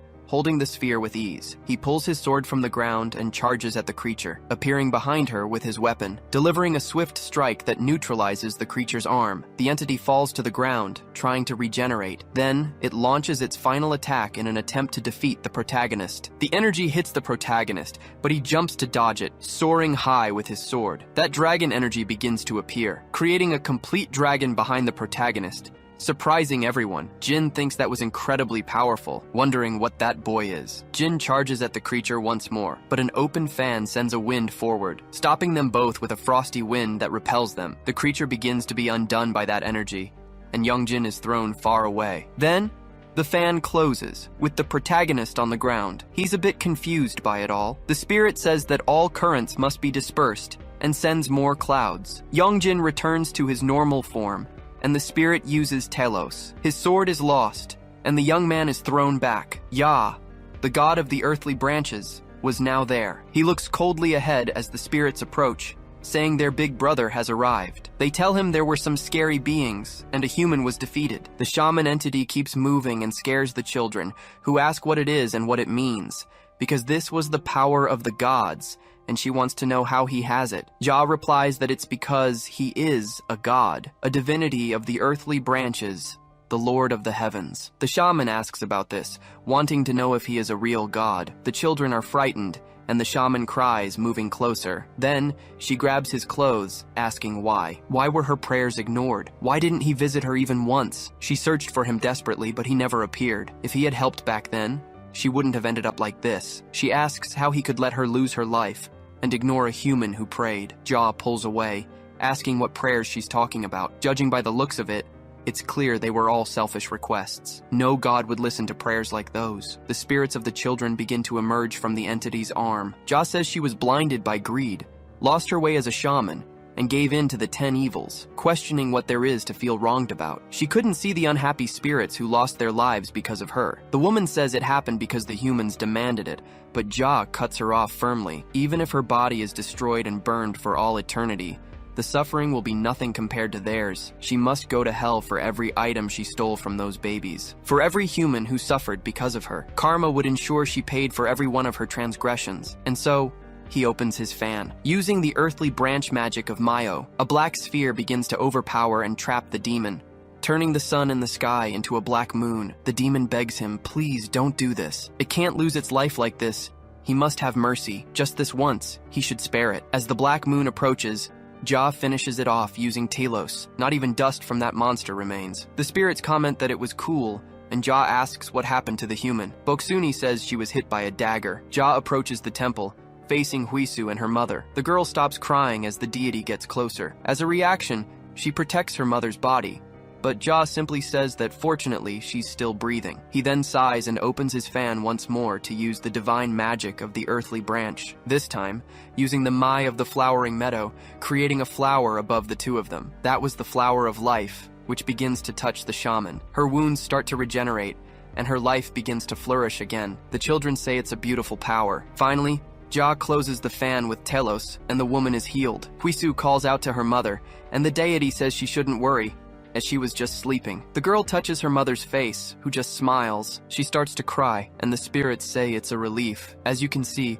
Ja is a lord of the heavens and the first god among the 12 deities of the first branches. Hisu opens her eyes and thanks him for everything. Ja coughs a little from using his powers, bleeding onto his clothes. Then he says that as a token of gratitude, he wants to ask for a favor. Opening his fan once more and swinging it to the side, all the spirits begin to gather there with the fluid mirror. They cease to be vengeful beings and return to normal as Ja closes his fan. The girl is surprised by this. Ja says that as soon as the shaman wakes up, she must perform a ritual to send away the spirits of those who departed with the children's fingers. He walks outside and looks toward Yongjin, seeing Jin admiring his ancestor trapped in the clouds. A smile forms on his face, and he calls out to the dog, telling it to get out of his way now. He moves his fan quickly and smacks the protagonist on the head. Yongjin slowly begins to regain consciousness, coming face to face with the boy. He asks what happened as he looks at the clouds beside them, wanting to know what that was. Then, he's repelled and thrown to the ground. Yongjin quickly moves to cover his legs,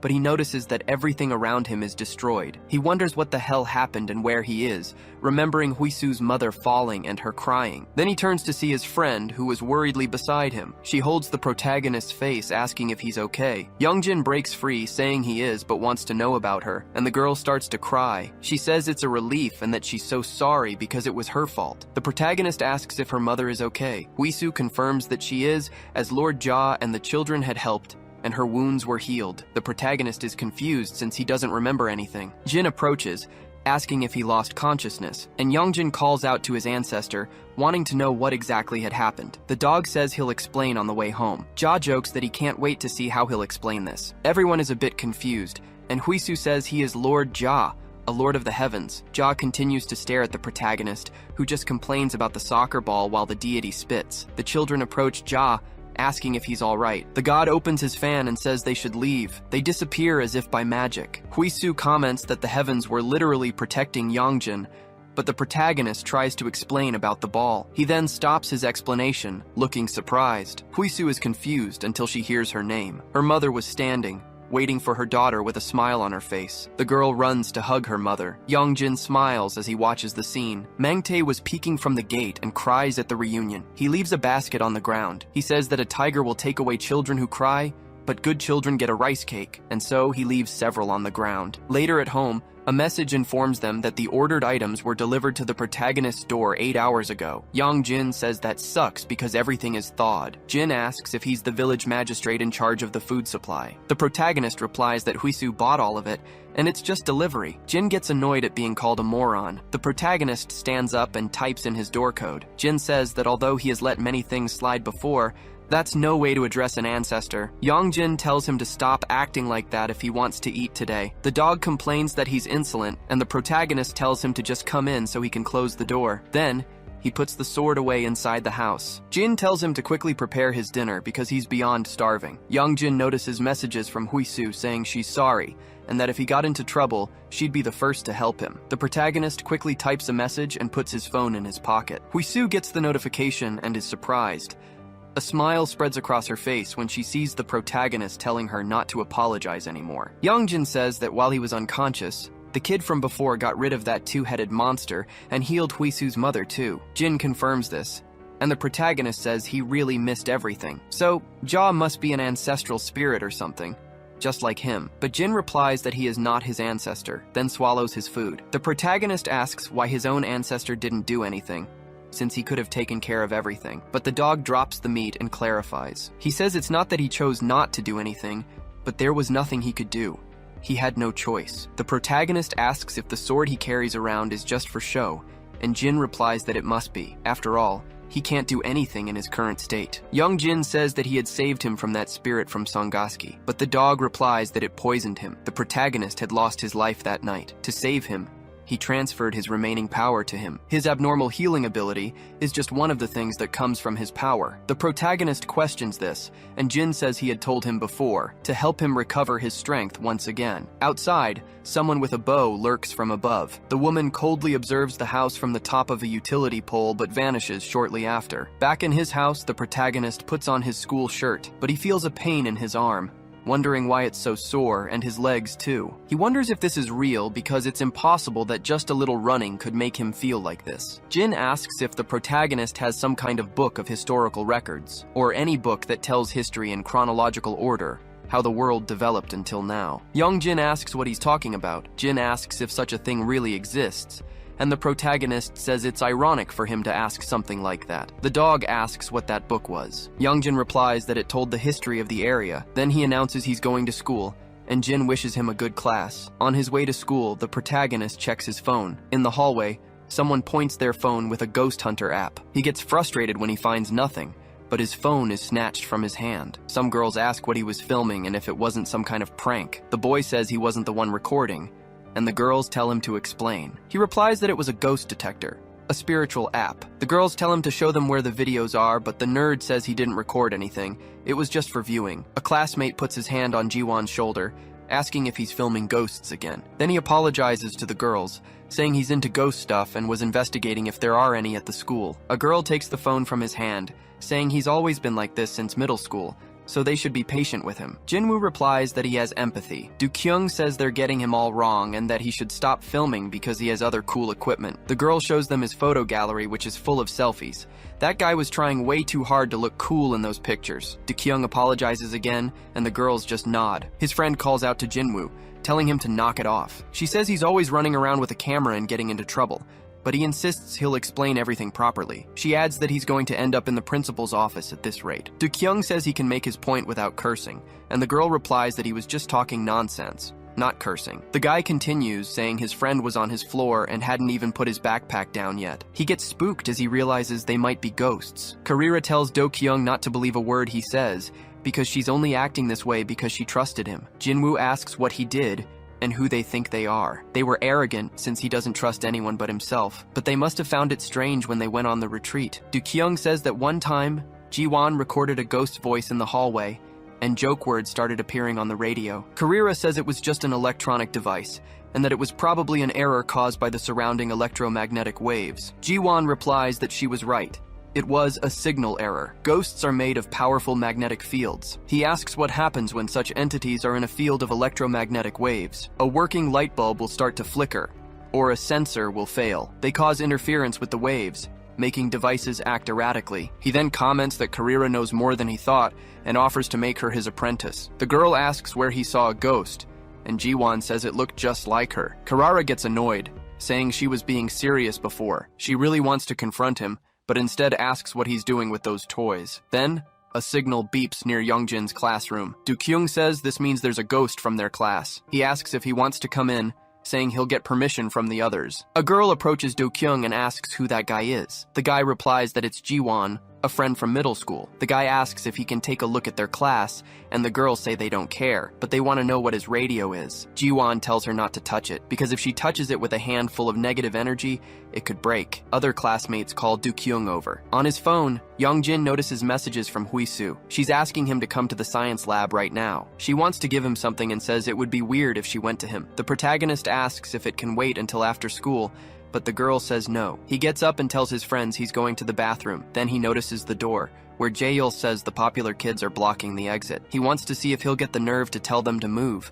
There has to be a way to leave through the front door, since he wouldn't dare go out the back. Dukong notices the protagonist standing there, so he tells everyone to stop blocking the door and smiles at Youngjin. His friends comment that he's the man, because all he had to do was stare at the guy and everyone cleared out. Yongjin approaches the door and walks past Jiwan. Suddenly, his radio and all his other devices start blaring about destruction and chaos. Dukong asks what that was. Jiwan says it's a ghost detector and it must have gone off when that boy walked by. It seemed like they had found the class anomaly. In the lab, Hisu hands him a bracelet. She explains that her mother made a small one for her and wanted to give one to him too. The protagonist asks if she only called him here to give him this. He takes the bracelet and tells her to thank her mother. Hisu then asks if he's going to wear it now. The protagonist says that if he wears the same one as her, she finishes his sentence, saying people will think it's a couple's bracelet, but it's just a rosary, and other people at school probably wear them. Besides, he's the only one who would see it as a couple's bracelet. She insists he should put it on, because her mother made it out of concern that things would get dangerous again. Yongjin replies that it won't happen. The spirit said they won't bother them anymore. An ancestor told him so. The girl asks why. Yongjin adds that he said his energy entered him or something like that. Remembering Jin saying she lost her life that day and picturing the girl,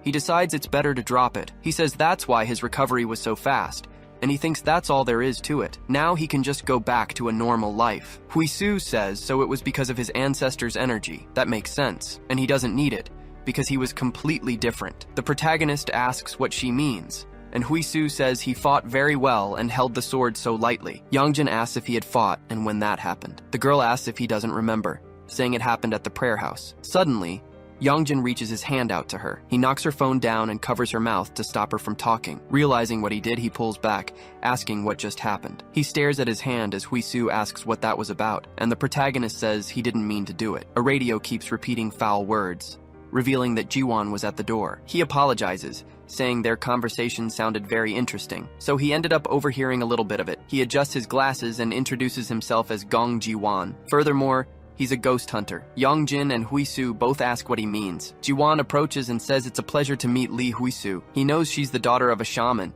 The girl asks how he knows, but Yongjin says everyone knows that. Hisu remembers, and Jiwan explains that he knows all the legends of their school. That's why he enrolled here. He asks if they know the legend of the moving statue. It was famous among the school's upperclassmen. Yongjin says he has no idea, and the girl says she doesn't either. Jiwan says that the statue at Sampo High runs every night. That's what the legend says. Whoever sees the statue running has to race it. If you don't do it right, or if you cheat, you get hit on the head with a flag. Based on the suspicious circumstances, it's a poltergeist. Sometimes the flagpole is torn out, and it's not because of a typhoon or anything like that. It's already happened 4 times since the entrance ceremony, and they say the same thing happened last year. They are both surprised by this. Jiwan says that recently, an incident confirmed the legend was true, and he happened to see it by sheer chance. He was coming out of the bathroom when he saw it. At first, he thought he was mistaken, but it was very real. The statue chasing after 2 people. A boy was being chased by the statue, and a girl with her hair tied up was right behind him. And the most surprising part is that the flagpole, which was fine in the morning, had been ripped out the next day. And there was always a level 5 EMF reading at the statue. Since that day, not even a level 1 reading has appeared. In other words, whatever was there is gone. It completely vanished from inside it. So he asks them directly if they were with the statue, but they both deny it. Jiwan says they're lying and asks why it has to be this way. Normally, when he says something like this, people argue with him, ignore him, or even question what he's saying. But they didn't do any of that. They just denied it. Their reaction and the evidence prove his theory, like the EMF reading. Just to be clear, it's a device that measures electromagnetic fields, and a ghost is composed of electromagnetic fields. This device is used to detect them. Yongjin asks if there's any scientific basis for that. The guy says that when the meter finds him, it hits level 5. This means something is inside him now, and that's his verdict. Yongjin confronts him, asking where this evidence is. Jiwan says it's obvious, since there would be no reason for his equipment to react like that. After all his equipment was reacting to him. The protagonist says he has no idea what he's talking about. He doesn't need an explanation since he's already drawn his own conclusions. He wants to know what he's getting at with all this. Jiwan asks if they are also ghost hunters, but neither of them knew what that was. It seemed like a question from another world. He tells him to listen up. That statue and everything else has nothing to do with them.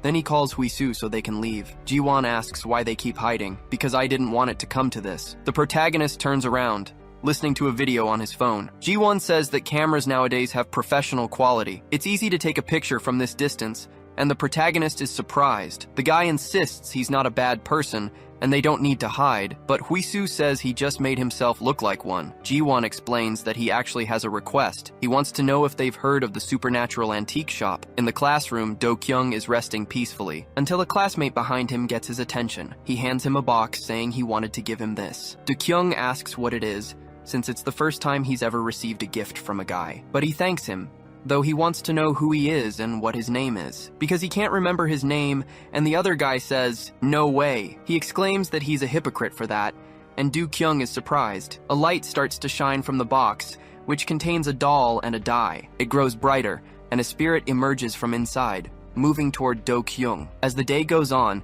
the teacher asks how far they got in last week's lesson. Youngjin wonders why he's so tired, but he's surprised when he looks at his phone under the desk. The paranormal investigator sends his number to the protagonist. Youngjin questions what this is and asks how he got his number. Jiwan replies that Hisu told him. He asks if he could go to the antique shop with him just once, but the protagonist refuses. He says that Jiwan needs professional help and should go with someone else, but Jiwan insists Hisu will only go with him. The protagonist looks up as the teacher asks whose empty seat that is. They notice it belongs to Dyoung, the class vice president. They wonder if he didn't show up since he was at school earlier, but maybe he just went to the bathroom. However, Dyoung suddenly opens the classroom door. The students murmur that Dyoung has arrived. The teacher then calls out to him asking where he's been. Dyoung is silent for a few seconds, but then apologizes. He walks toward the window, but his friend asks where he's going, since his seat is right there. Dyoung sits down, and the protagonist notices something is strange. Meanwhile, that guy spins a die between his fingers. A classmate mentions that he always boasted about being punctual, yet he was almost marked late. He's surprised when Dyoung holds out his fist. The guy gives him a fist bump back. Dyoung offers a game of rock, paper, scissors for 10,000 won, but his friend says he doesn't have any money. The guy says he can pay with a favor, and the classmate considers the 10,000 won. He says he'll take the deal. Dyoung starts the game, throws scissors, and loses to his friend. He celebrates, saying that real men always choose rock. Dyoung hands him the 10,000 won bill, saying he bet on it too. He asks if he wants another round, and his classmate agrees, but this time they'll bet 50,000 won. His friend remarks that people with money play on a whole different level. They play rock, paper, scissors, but this time he loses. He gets frustrated, and then Dyoung's hand reaches toward him. The guy is shoved and falls to the floor in shock. Other students ask what that was and what he just did. Dyoung starts laughing, saying that a real man has to take risks, but he only threw rock. His friend tries to help park up as he's stunned, saying they should call the nurse. Dyoung turns to the others, asking what the problem is.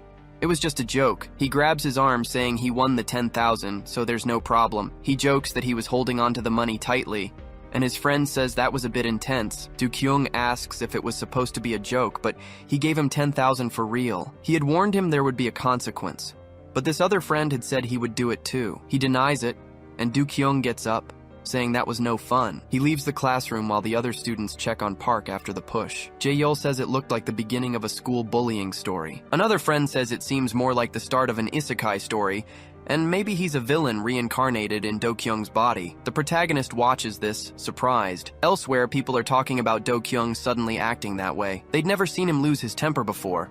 He seemed like a different person. He was intimidating, but someone mentions that Dyoung takes acting classes, so maybe he's just preparing for an audition. They wonder if he would really practice so realistically at school, and that he must have landed the role of a problem child. A boy then calls out to Dyoung. He tells him he shouldn't be breaking the rules, as they're in the middle of class and the teacher will be back soon. Dyoung says his voice is so low he can't even hear him, so he should speak up. People wonder what's gotten into him, as Dyoung seems to be acting strange again. Then he approaches the student, saying he was just kidding. This doesn't feel right. And the classmate repeats that the teacher will be here soon. Dyoung suggests they bet on it. He bets 10,000 won that the teacher will walk in as soon as the bell rings, and offers the same amount for the opposite bet. And if he doesn't have the cash, he can pay with a favor. That guy gets scared, and Dyoung comments that he's shaking, until Karira gets his attention. She appears at the classroom door. She calls Dyoung's name, and the guy sees her grabbing his arm. He then tells her to come outside. Dyoung pulls free, and Karira asks what's gotten into him to make him act like that, and where he got that die, since he hates breaking rules. Dyoung quickly tosses the die, and Karira asks if he's even listening. He asks her if she thinks it's even or odd. Karira replies that she's not in the mood for games. Dyoung tells her to hurry up, and the girl chooses odd. He grins because she lost, showing a 2 on the die, so now she'll have to pay with a favor.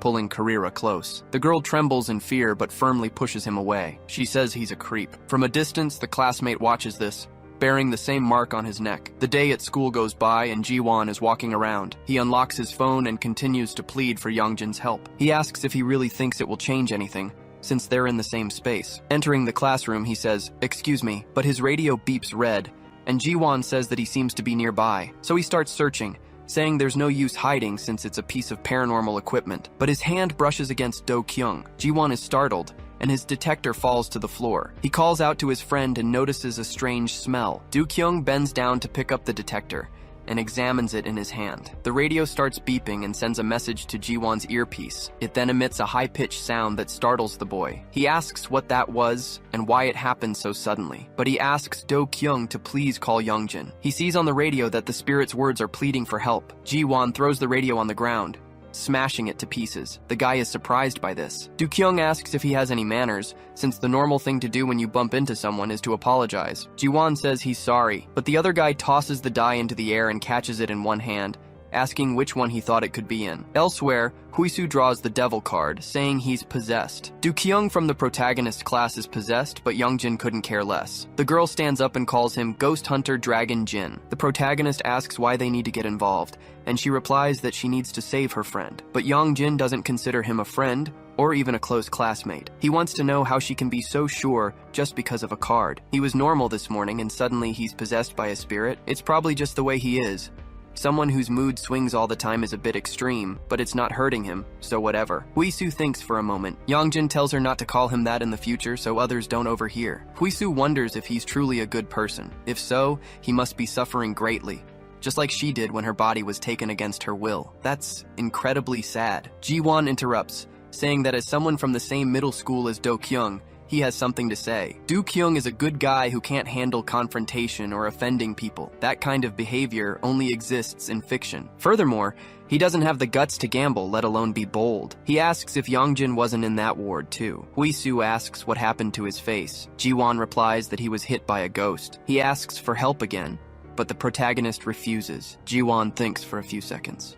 He says he won't ask him to go to the haunted antique shop, and he's also sorry for what happened earlier. He reiterates what Hisu just said. She had her body taken against her will, and since she managed to perform an exorcism, that's why she's there. After all, they aren't ghost hunters, so they exorcised the statue too. The protagonist asks if he's going to keep going with this story because he wants nothing to do with it. Suddenly, Hisu notices something on her phone. Jiwan announces that the advance payment for the job is right there. He'll pay whatever balance Youngjin asks for later, but please, he has to help. This time, he was begging to save Dyoung. His glasses fell off the moment he was hit. Then, his radio started crackling, calling for backup. Dyoung was staring at him with a macabre smile, but Youngjin keeps insisting that Dyoung wouldn't do something like that. Hisu could help him since she's on her way out. The girl looks at Jiwan and leaves the room. The young man stays in the room alone, deep in thought. Elsewhere, Youngjin wonders what mess they want to drag him into this time, but please, they should just live normally from here on out. From now on,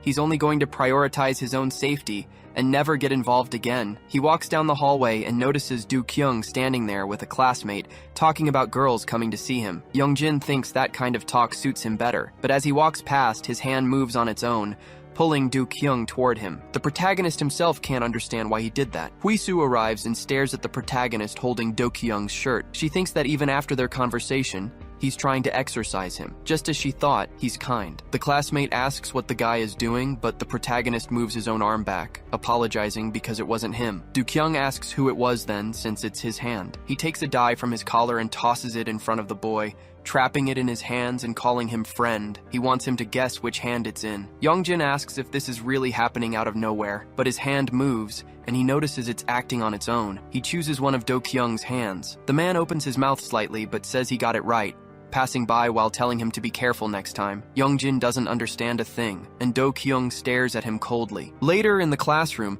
the protagonist looks at his hand, wondering what's happening. Suddenly, his hand moves his fist, startling him. Moving his hand against his own face, Jaeol asks what's going on. Did he leave his brain at home? Or is he training for something later? Youngjin tells him to grab his arm, not the left one, but the right. However, his arm moves rapidly, scaring both of them. Jaeol asks if he has to participate in these lame skits, because it's giving him the creeps. The protagonist says his left hand is moving on its own. A classmate suggests he might have alien hand syndrome, explaining it's a condition where a hand moves without the person's will, as if guided by an extreme force. Youngjin thinks that's literally him, and he did get hurt recently. Now it makes sense. His body feels stiff too, so maybe it's paralysis. Behind him, someone tries to hit him, but Youngjin interrupts the attack by moving his hand. Sihu laughs at this, saying he's been through so much that his body now reacts automatically. The protagonist tries to explain, but Sihu tells him to drop it. He asks if a guy named Dyoung is in his class because he needs to pick up a personal item from him. Youngjin asks why he doesn't just ask for it, but Sihu replies that he's too lazy. The protagonist points out it's more of a hassle to come all the way here, and Sihu passed class 3 on the way. Sihu replies, telling him not to annoy him. Youngjin tries to stand his ground, but his hand starts moving. He announces he'll get it for him and is going there right now. Sihu laughs at the weird way the protagonist is walking. On the way to the classroom, Jiwan looks at a new device. It marks a green light pointing toward a location. With another device, he points at the wall with a normal frequency, but it suddenly shifts to a negative degree. Jiwan is surprised by this, realizing there was a wooden box right there at the end. Back in the classroom, Youngjin walks by, wondering if he should pretend he knows nothing, or he'll just get into trouble again. Dukong asks if he's prowling around behind him like a fool, and if he's looking to make a bet. Youngjin denies it, explaining that Sihu said he had something to pick up from him, something he borrowed. Dukong remembers that, and says Sihu lost the bet, so he gave it as collateral to avoid problems. It was that item he said to pick up. Youngjin says he didn't mention that part, but Dukong asks if he's going to get into trouble for Sihu's sake, and the protagonist asks why he would do that. Then you can have this in that case. Dukong gets up from his chair, saying it was his before, so he'll return it. Youngjin accepts and turns around, but he only manages to come face to face with the dice. Dukong grabs a hand and says it's on the condition that he guesses correctly. He wants to know if it's evens or odds. Everyone there is surprised by this. The protagonist replies that he can keep it, but Dukong says he still hasn't understood, apparently. Youngjin says he won't gain anything from this, but the guy tells him to just choose. The protagonist chooses even, and Dukong starts humming, revealing the result in his hand.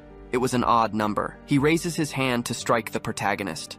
Jail runs toward Youngjin, and the girls look terrified. But when the hand gets close, the protagonist defends against the blow quickly, moving his hand to flick Dokyung's forehead. The guy looks startled, but he's launched far away by the power of the strike. Youngjin doesn't understand anything that just happened. People ask what just went down because he literally just flew across the room. Dukong gets up from the floor, clutching his face. Youngjin says that was his left hand, thinking he needs to invent an excuse fast. Jaeol asks if they're going to keep doing this, and his friends say he was hiding his potential. A girl questions this. Youngjin adds that Do-kyung asked him to be his partner. People comment that he was preparing for acting, so it makes sense. The protagonist thinks they bought the idea way too quickly, but everyone starts saying Do-kyung did well and his acting was complete. The boy takes his hand off his forehead, revealing the bruise. He calls out to Youngjin, saying that was very interesting. The protagonist thinks the situation has just become complicated. People in the room comment that they seem to be friends, and Hisu watches from outside. In that hallway,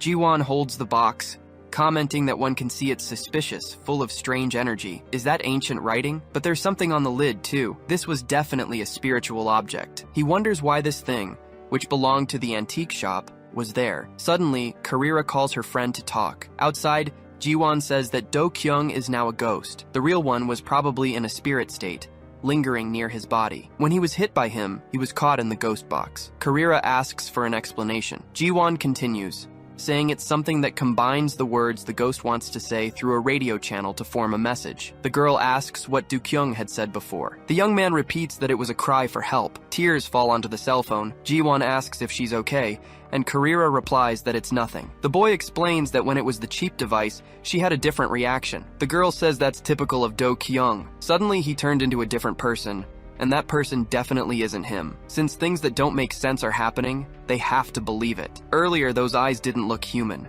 They were terrifying. Do-kyung must be scared right now, wondering what to do and why this happened so suddenly. Jiwon says he was fine before first period, but after that, he started acting strange. Karira asks what happened between those two moments, and Jiwon replies that he knows. He believes the culprit is inside the school. Karira says that's right. He had mentioned there was something at the school. She wonders if this is it, but Jiwon says he can't be sure. But he managed to get some proof, and if it's not this, then nothing else makes sense. He's going to exorcise the ghost personally, this arrogant entity. He tells Karira that today she will see him as a true exorcist. As the day went on, Youngjin looked at his arm. He thought about how when he touched Do-kyung's forehead, he was forcefully repelled. It was pure brute force. Suddenly, Do-kyung touches his shoulder. He asks where he's going and if he wants to play a game with him. Youngjin says he's heading home, and Do-kyung suggests they play at his house instead. But the protagonist says he has a dog, and it's not well behaved. Do-kyung grabs his wrist, telling him to play just one more time. However, the bracelet Hisu gave him begins to glow. The spiritual power of the bracelet forcefully pushes Do-kyung's hand away. The boy trembles, wondering what just happened. Youngjin replies that the reaction is good, but he starts swinging his arm at him, and Do-kyung backs away. Youngjin starts running, swinging his arm to try and touch him. The boy's face turns sour as he mutters. He just needs a little more time for his strength to return. At home, Youngjin complains that he feels permanently damaged. He questions if it was because of Jin's power. He says he's going to settle the score with him. Jin says he can bring him over as a snack, and that he mentioned it just in time because he's very hungry. Youngjin gets angry, saying his left hand has caused a lot of trouble. The dog replies that he transferred his power to save him. It's because of this power that ghosts aren't attacking. But Youngjin asks if they didn't attack the dog before. He wonders if it's his power that's provoking the ghosts, since they even managed to hit him. They control his arm as they please, but Jin says that isn't his arm. Youngjin swings his left hand up and down, asking what he means. The ancestor asks if his arm wasn't severely injured by the puppet. Then he sighs, saying that, to put it simply, his left arm was the last of the power that remained inside him. It was made with the power of the black dragon. Elsewhere, Jiwan looks at his phone, which says he needs to go to this shop with a shaman. He wonders if this is the place, and Karira comments that it looks like an abandoned house. Either way, they need to check it out. Jiwan puts his backpack on the ground, telling her to wait. If they go in together, it will look suspicious. He'll be the one to enter the shop. At home, Jin explains that his power is composed of the red dragon, blue dragon, white dragon, and the black dragon. However, now all of them have disappeared except one. His left arm is all the power he had left. It was made from the black dragon, the strongest of them, but also a very arrogant power. Youngjin is shocked by this. He asks if Jin takes it back, and Jin replies that he'll be left with only one arm. He would be completely disabled, but he was strong. He asks why Youngjin hates it so much, since in this insignificant body, it's not a power that brings any loss. Youngjin says it's messing up his school life. Jin says that besides that, he has a question. He wants to know if there's any record of the guardian god or the 12 clans. In this book, there are no records after Dangun, and Youngjin asks what he's talking about. He points out it's showing the era of the 3 kingdoms, but Jin says that's not it. The protagonist asks what he's looking for, because this is everything.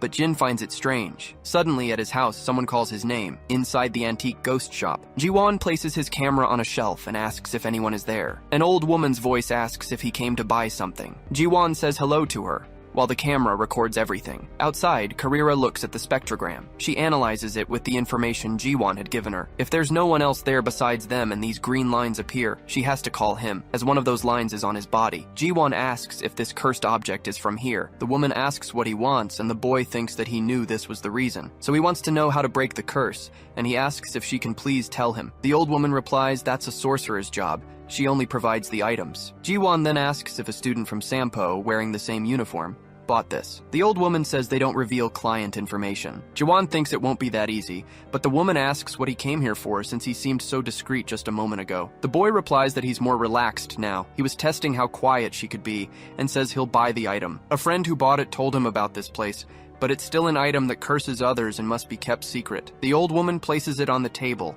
saying that cursed items have a gazing effect, so he shouldn't look at the contents. This is the amulet the sorcerer must have, and if it's just for fun, he should tear it up within 49 hours. Jiwan asks if the curse will be broken, and the old woman confirms it, but the boy asks what happens if he waits longer than that. The woman suspiciously replies that she doesn't know, and Jiwan says that's great. He thinks something is strange. He already knows how to break the curse, so he wants to know how much it costs, but he didn't bring any money. The woman tells him to put his nail and hair in it and write his name. Jiwan says that it wouldn't be free then, and there should be nothing left. The old woman says what she asks for is extremely valuable. The boy asks what to do. He has genetic hair loss and is undergoing treatment, so he can't give her his hair.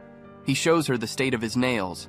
Today, he'll just write his name, let his nails grow, and come back later. He asks if he should write there, but the woman grabs his wrist. She tells him to make a thumbprint and write his name. Jiwan questions this, but notices the old woman holding a sharp object menacingly. He says he has a rare skin condition and must take precautions before doing this. The boy goes to the corner of the shop and gets something from his bag. He takes out a small red pen and then calls the woman several times. He explains he has a condition that prevents him from getting injured, and the old woman says he's full of problems. Jiwan places his finger on the paper, asking if he can write his name now. The woman tells him to write it quickly, and Jiwan jots it down. He writes the name Kim Capybara on the paper. Then he shows the paper to the camera, and the woman asks what he's doing now. Jiwan asks if he can't look, saying he just wanted to check if he wrote it correctly. But suddenly an alarm starts to blare in the shop. On her watch, Karira starts calling him. Jiwan says he's leaving, but the shop door slams shut on its own. A dark atmosphere begins to take over the place, making everything dark. The old woman says he lied. Jiwan looks around and tries to call for the woman. He says he's going to report her and asks if she can hear him. He wants to know what's happening, but a light appears as the door begins to open. Karira is using immense strength to open the gate. She yells for the boy to get out quickly,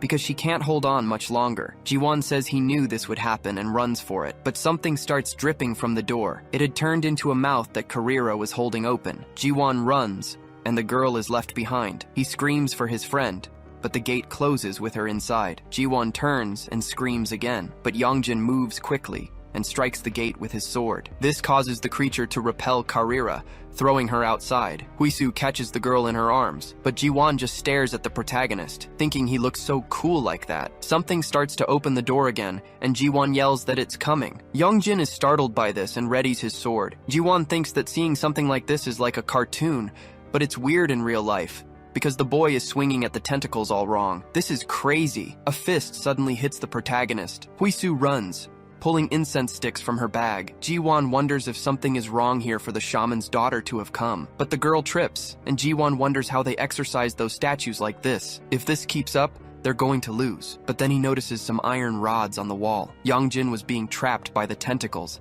thinking he couldn't breathe. Jiwan grabs the iron rod and strikes the tentacle, showing off his second Dan Kendo skills. Hisu is surprised, and Jiwan says now's the time. They all have to run fast. So the group gets away, but someone is lurking nearby. In an alley, Yongjin drops his sword, saying he ran too much. Jiwan asks if they're okay, and the protagonist turns around angrily. He apologizes to them in several languages. He said he didn't know it would be so dangerous, but he's very sorry for getting them involved. He texted Hisu hoping she would come, but if he knew it would be like this, he wouldn't have come in the first place. Hisu says at least he texted. They were in real danger, and next time, he should let them know so they can go together. Jiwan is surprised and asks if they'll really go with him, but Yongjin insists there won't be a next time. Jiwan offers for them to get along from now on, but the protagonist slaps his hand away. Jiwan thanks them for coming. He says Yongjin could have easily ignored it, but he's actually kind and loyal. Yongjin says it's really uncomfortable, and if something like this happens again,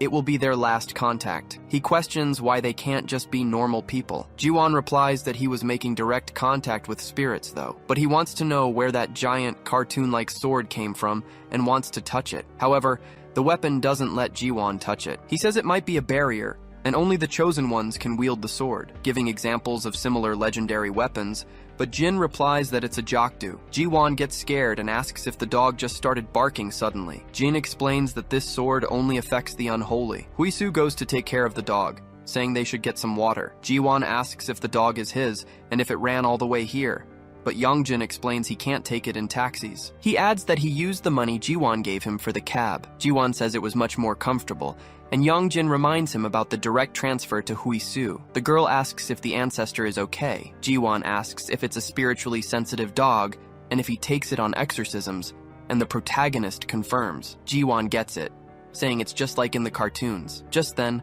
Karira suddenly wakes up, asking where she is and what happened. She notices the four of them in the alley. She asks what happened to her, and Jiwan asks if she's all right. The girl says she saw something really bizarre and wants to know what it was. Something with teeth just appeared at the shop's door, and Hisu notes that she seems quite scared. Jiwan says that since everyone's awake, they should get to what's important. He tells everyone to take a look at something. The final part wasn't recorded because of the ghost's interference, but he managed to capture the most important thing. Back at the shop, Dukong enters and calls for the old woman. He asks how much time is left, but he notices that one of his arms has disappeared. He wonders what this is and if he soaked his arm in something. But the old woman explains that some kids wearing clothes like his came by. It seems they came to save the body's owner, and there was an unusual young man with them. Dukong says it must have been Yongjin, who is very strange and even beat him in a game. The old woman asks about it, and Dukong explains that he was thrown far away with just one finger. In his opinion, Yongjin isn't human. That old woman was also defeated by him, which was a joke. But the woman asks what that young man has been up to. She tells him to forget it, as there are still 49 hours until the body and soul separate. Dukong says they can still burn the talismans, but the old woman says she told them to tear them up, so there shouldn't be a problem, which enrages the boy. The woman explains that humans are creatures who pretend to be calm on the outside but are cowards, and he needs some guarantee to seal a contract. He used to be like that too. Besides, they won't even tear up the talismans. Nowadays, humans don't take this spell stuff seriously, and would rather genuinely pray for someone's downfall and misfortune. Dukong questions how she can be so sure of that. The woman replies that the siblings over there are proof of it. She touches his stomach while saying that even if they burn the talismans, he won't be destroyed. It will just return to him, and it will want to stay by his side. She questions if he wants that, with those cold eyes of his, but suddenly, the energy in the room dissipates and they both look back. A person in a mask asks for permission as they enter. Back in the alley, Hisu shouts that 15 hours have already passed. Jiwan asks if any of them know Kim Sunwoo, but they all say no. So there's nothing they can do now. They'll finish everything tomorrow since they have enough time. Karira says there are many names on the paper, and wants to know how he's so sure it's Sunwoo. Jiwan replies that he found it at school. The same strange symbol on the box was also on the paper. Jin replies that it's a Norium Du. Jiwan asks what the ancestor is saying now, and Hisu translates, so the boy says it's the spirit of betting. He explains that according to his encyclopedia, it was a spirit that makes bets with humans to test their luck, but there are no records of it ever losing. Yongjin says that's why it was making even or odd bets. Jin tells them to report this situation to the priestess first. Hisu asks if she has to ask her mom. Jiwan says they're going to visit the shaman and celebrates. From a distance, Karira doesn't understand what the dog is doing. She asks if they're talking to it now, and Hisu replies that they can't hear it since they aren't spiritually open. Jiwan complains about not being spiritually open. Karira says this is strange and bizarre and doesn't seem real, but Hisu translates that Jin didn't want to be touched there because he is one of Yongjin's ancestors. Then the dog slaps her hand. Some time passes, and Huisu's mother says they must burn the talisman immediately because it's dangerous magic. She asks if they are okay, explaining that just watching the video gives her a terrible headache. But the group was fine. The shaman explains that the old woman they met is known as a Muja Gui. It's a spirit that uses human souls to create spiritual familiars, a space formed only by old objects with spirits trapped inside them. The names of the living are written in a register and a contract that steals souls. Both the child who cast the spell and the one who was cursed were not left unharmed. After 49 hours, the body will be completely possessed by the spirit, and the child's soul will be trapped in the caster's talisman. After that, there will be no way to save them. However, the worrying part is that if they destroy the talisman within the time limit, the possessed child will return. But the one who casts the spell will have their soul taken by the mediator. Karira says he deserves it, and the shaman replies that she understands how they feel, but they must bring the child who cast the curse to her. The talisman needs to be burned before the 49 hours are up. The next day at school, Karira and Jiwan open different classroom doors. Hisu does the same, wondering if there was a Kim Sunwoo there. In classroom 2, a student calls for Kim Sunwoo. The boy stands up and asks who's looking for him. Yongjin asks if he is Sunwoo. He wonders why he had to be the one to find him. Then he asks if he has the talisman. Sunwoo gets scared by this and starts running. The protagonist tells him to wait and wonders how he's so agile. He tries to stop the boy but can't keep up. He wonders why it's so difficult and why his whole body aches as if he's overexerting himself. Karira asks if he found Sunwoo, and everyone starts looking at him. The girl quickly runs to him, breaking the 100-meter dash record. Jiwan asks if he gave his hair and nails when he bought that thing. He says he's going to lose his life, as it's a contract offering him to a spirit. She grabs the boy and tells him to hand over the talisman unless he wants to die. Sunwoo tells her not to lie. Hisu says it's serious, and Jiwan adds that she is a shaman. Karira explains that if they burn the talisman, it loses its effect. The boy asks if the spirit will go back to normal too. The girl replies yes, they can put everything back in its place, so he should hand it over. But the boy says he doesn't want to, and Jiwan, along with Yongjin, complains that it's absurd. Sunwoo cries, saying that now she wants it, and it's better to just let him lose his life. Elsewhere, the old woman channels Sunwoo's name, projecting it onto her forehead. She begins the ritual to bind their souls. Sunwoo says his life is ruined anyway, and now they hate him too. On top of that, they'll spread rumors. Youngjin says he was a problem, and Jiwan adds that if this keeps up, he's going to piss him off. Sunwoo replies that he never imagined things would get this far either. Youngjin tells him to just hand over the talisman,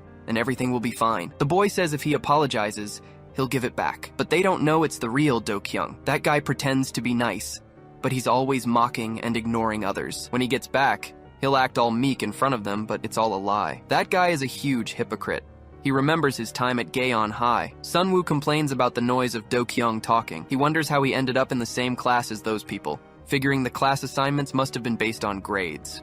Elsewhere, they ask if Sunwoo will remain class president, or if they'll pick someone new. A boy recommends Dyoung for class president. Others do the same, and they move to the ballot box. Dyoung says he thinks Sunwoo should stay on as president, but the vote ends 16-2. People comment that the outcome was expected. Sunwoo thinks it's just a popularity contest, and what's important is doing a good job as president. Someone like him who just chatters in the back wouldn't do anything. They wonder who cast the 2 votes. He might have even cast one for himself. Sunwoo thinks they don't even care about grades and we're just messing around. He couldn't accept how someone could take away another's opportunity like that. As time passed, during his other classes, Sunwoo unfolds a piece of paper, but he overhears someone say that Dyoung ranked first in the class, that he's insane, having absolutely everything. Sunwoo wonders if that even makes sense, how a guy like that can exist. But on second thought, his attitude in front of everyone was of someone who knew he'd be chosen. It was all so frustrating for Sunwoo. He thinks he must be laughing at him on the inside. He explains that he pretends to be a good person in front of others, but deep down, he's not. Karira says he just wanted to be president and failed,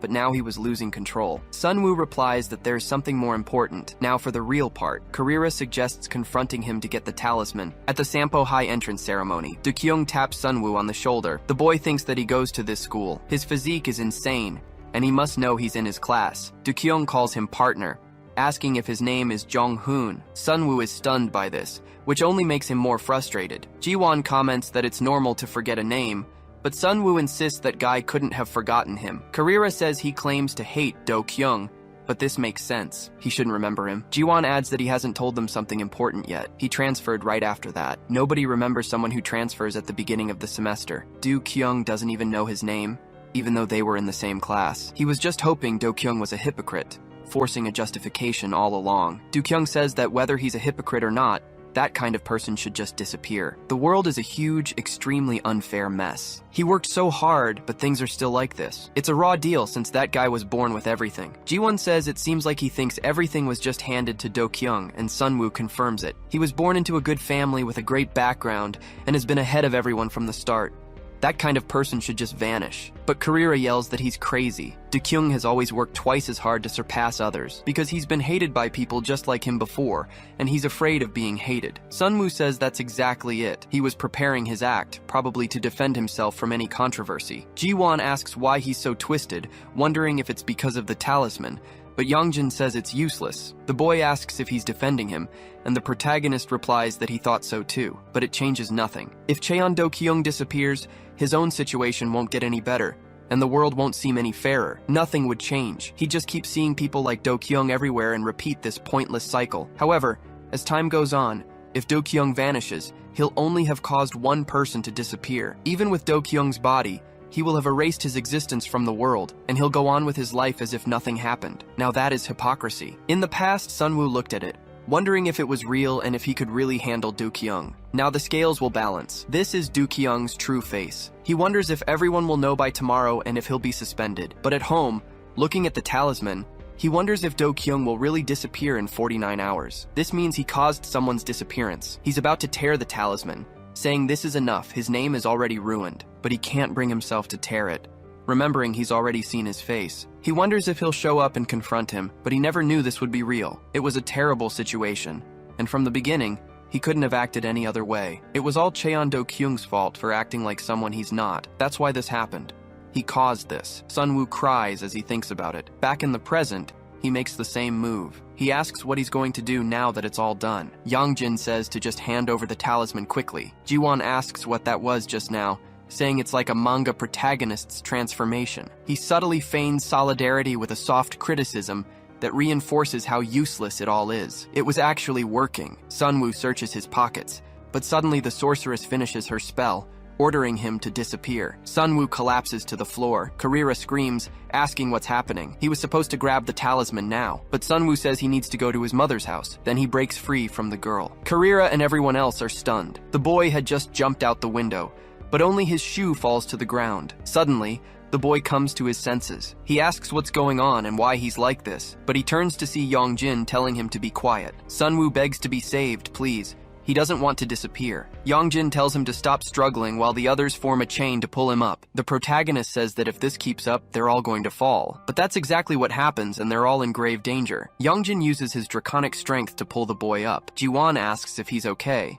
but the protagonist tells him to let go. Sunwoo looks back and Yongjin asks if he's crazy and why he suddenly jumped. But the boy replies that he didn't do it, that someone just told him to. After that, he doesn't remember anything else. Jiwan says he thought they were serious when they said he should disappear. Hisu says they'd better burn the talisman quickly, but he notices the object around his neck. It was that item from the antique shop. Suddenly, it starts to burn, and the boy says it's getting really hot. Karira says it must be because of the talisman and that he should take it off quick. The talisman is off, and the girl quickly grabs it. They wonder if they should burn it right now, and Karira approaches with a lighter.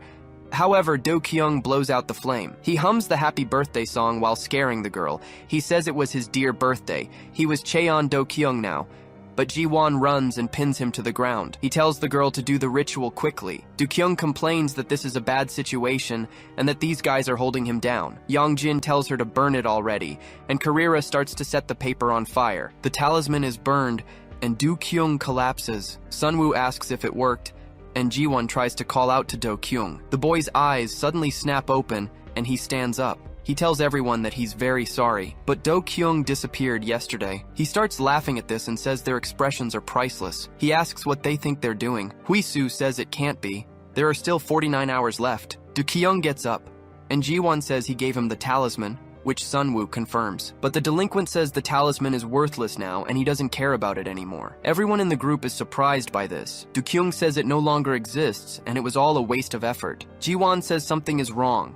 It was supposed to be 49 hours, but Dyoung grabs his shirt, calling out his name. Then he smashes the camera on his vest, warning that he should have noticed the toy didn't make a sound and is more accurate than he expected. He was searching just like this, right up until the body's original owner disappeared, but he shouldn't cry because he'll meet his friend soon enough. That night, when the masked man approached the old woman, he asked if she wanted to make a deal with him, saying he'd give her whatever she wanted. Dyoung asks what he is and how he just waltzed in talking nonsense. He should know where he is, but the masked man snaps his fingers, sending the spirit flying with all his might. The old woman runs after her son to try and save him, shouting that the man was insolent as she unleashes her energy. The place begins to distort, ancient objects warping, but the man just touches his mask, repelling all the energy with a barrier. Everything returns to its proper place, and the entire shop becomes orderly again. The old woman wonders what happened and tries to ask what he is, but the man says she's a creature made from a human soul and has just made a huge mistake. It took her 49 hours to capture one soul, using weak magic that any human could perform if they had magical power. The old woman asks what this individual wants. The masked man says that the 49-hour limitation can be removed. The two are shocked by this, and the man asks if they want to make a deal. The offer was about that abnormal kid who'd passed by. He'll give them whatever they want, as long as they bring him in alive. Yongjin easily blocks Dyoung's attack. He warns that's enough. Dyoung reacts with a smirk, grabbing Jiwan by the shirt and asking if he's only now decided to play with him, because they have to finish the bet since they're tied. He asks, how about this? If he wins again, he'll leave this body and give his friend back. But if he loses, Yongjin's life will be his. The protagonist is shocked by this, and Dyoung adds that if he doesn't like it, he'll just take everyone's lives. Jiwan tries to say he'll bet his own life, but Dyoung tells him to shut up, saying he only needs Kwon Youngjin's life. The protagonist accepts, and everyone is stunned. But he sets a condition. It has to be after school, and until then, Dyoung must stay quiet. Dyoung lets go of Jiwan, telling him to go to the antique shop after school, and that Yongjin must come alone, but he tugs on his shirt, warning him not to enter the shop unless he wants to die. In the science room, Jiwan says this is a trap you only see in stories. Coming alone means he'll be ambushed, and the promise of being spared if he wins is a lie. Karira asks what happened. They burned the talisman within the 49 hours, and Sunwoo's mark disappeared. Yet Dyoung didn't return. Jiwan says a terrible idea just popped into his head. He thinks Dyoung has already become a servant, but Carrera cuts him off, telling him not to go there. Hisu replies that his soul must be trapped somewhere. Jiwan says it would obviously be in the antique shop. The gambling spirit told them to go there, and the shaman said it was a place where human souls are turned into servants. If the gambling spirit made a point of telling them not to enter, it means Dukong is inside. No one has ever beaten the gambler, but he might keep his promise. That's the reality of it. Carrera says there's no guarantee they'll win, and if they lose, he'll be in danger too. But Jiwan says Yongjin will win, because the gambling spirit called it a draw before. The chance is 50-50, so it's worth the risk. The protagonist thinks for a moment, remembering that he only wanted his life, which means he won't target his body. Everything happened because of his left hand. He remembers Jin saying his left arm is made from a black dragon, and definitely won't be a disadvantage. Then he calls Hisu, saying that he fought last time, but that wasn't him. It was Jadagam who handled it. Hisu says he did handle it, but before that, it was Yongjin who did everything after his mother was affected. The protagonist thinks that after that, he doesn't remember anything clearly. If what he said is true and his suspicion is correct, he wonders if he only used his left hand by any chance. Hisu asks if he's left-handed, but he doesn't know. Then the girl turns and mimics a sword pose, saying he had only used his left hand. She questions why, and Yongjin says there's a way. He thinks he has one. First, as the gambling spirit said,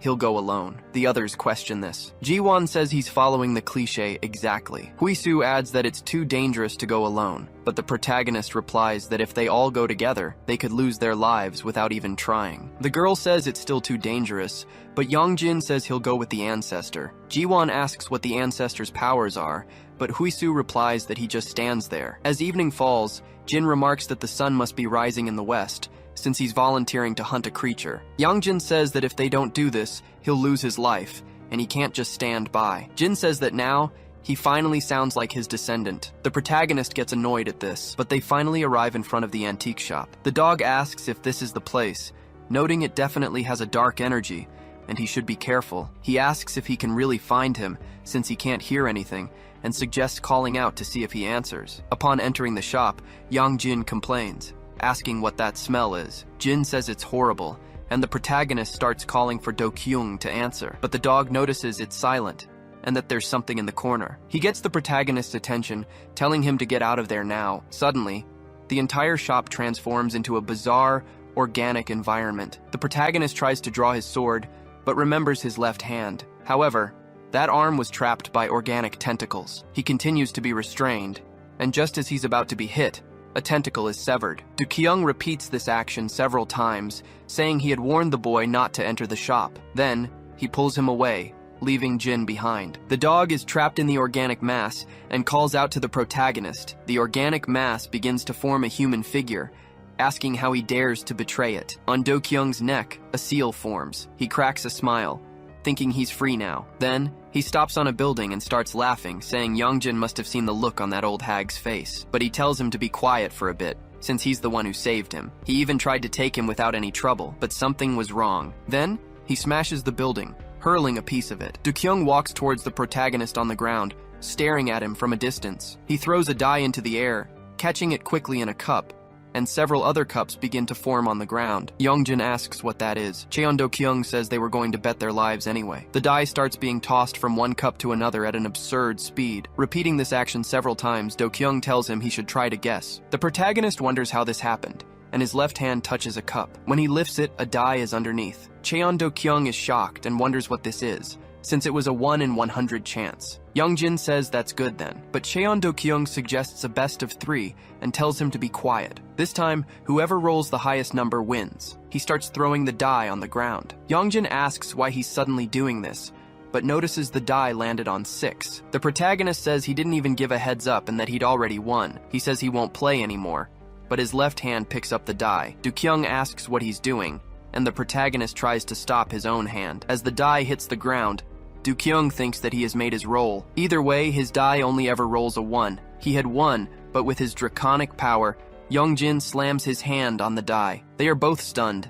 As it's revealed, he rolled a 7. Dukong complains that it wasn't fair. He lost because he broke the die. Yongjin points out there's no rule against breaking it, and according to common sense, the best of 3 should have been established at the beginning. Dukong starts to laugh, unleashing his energy. He says he feels the urge to confront him. But anyway, no one said he had to take him unharmed. He just needs to take him while he's still conscious, and then he vanishes.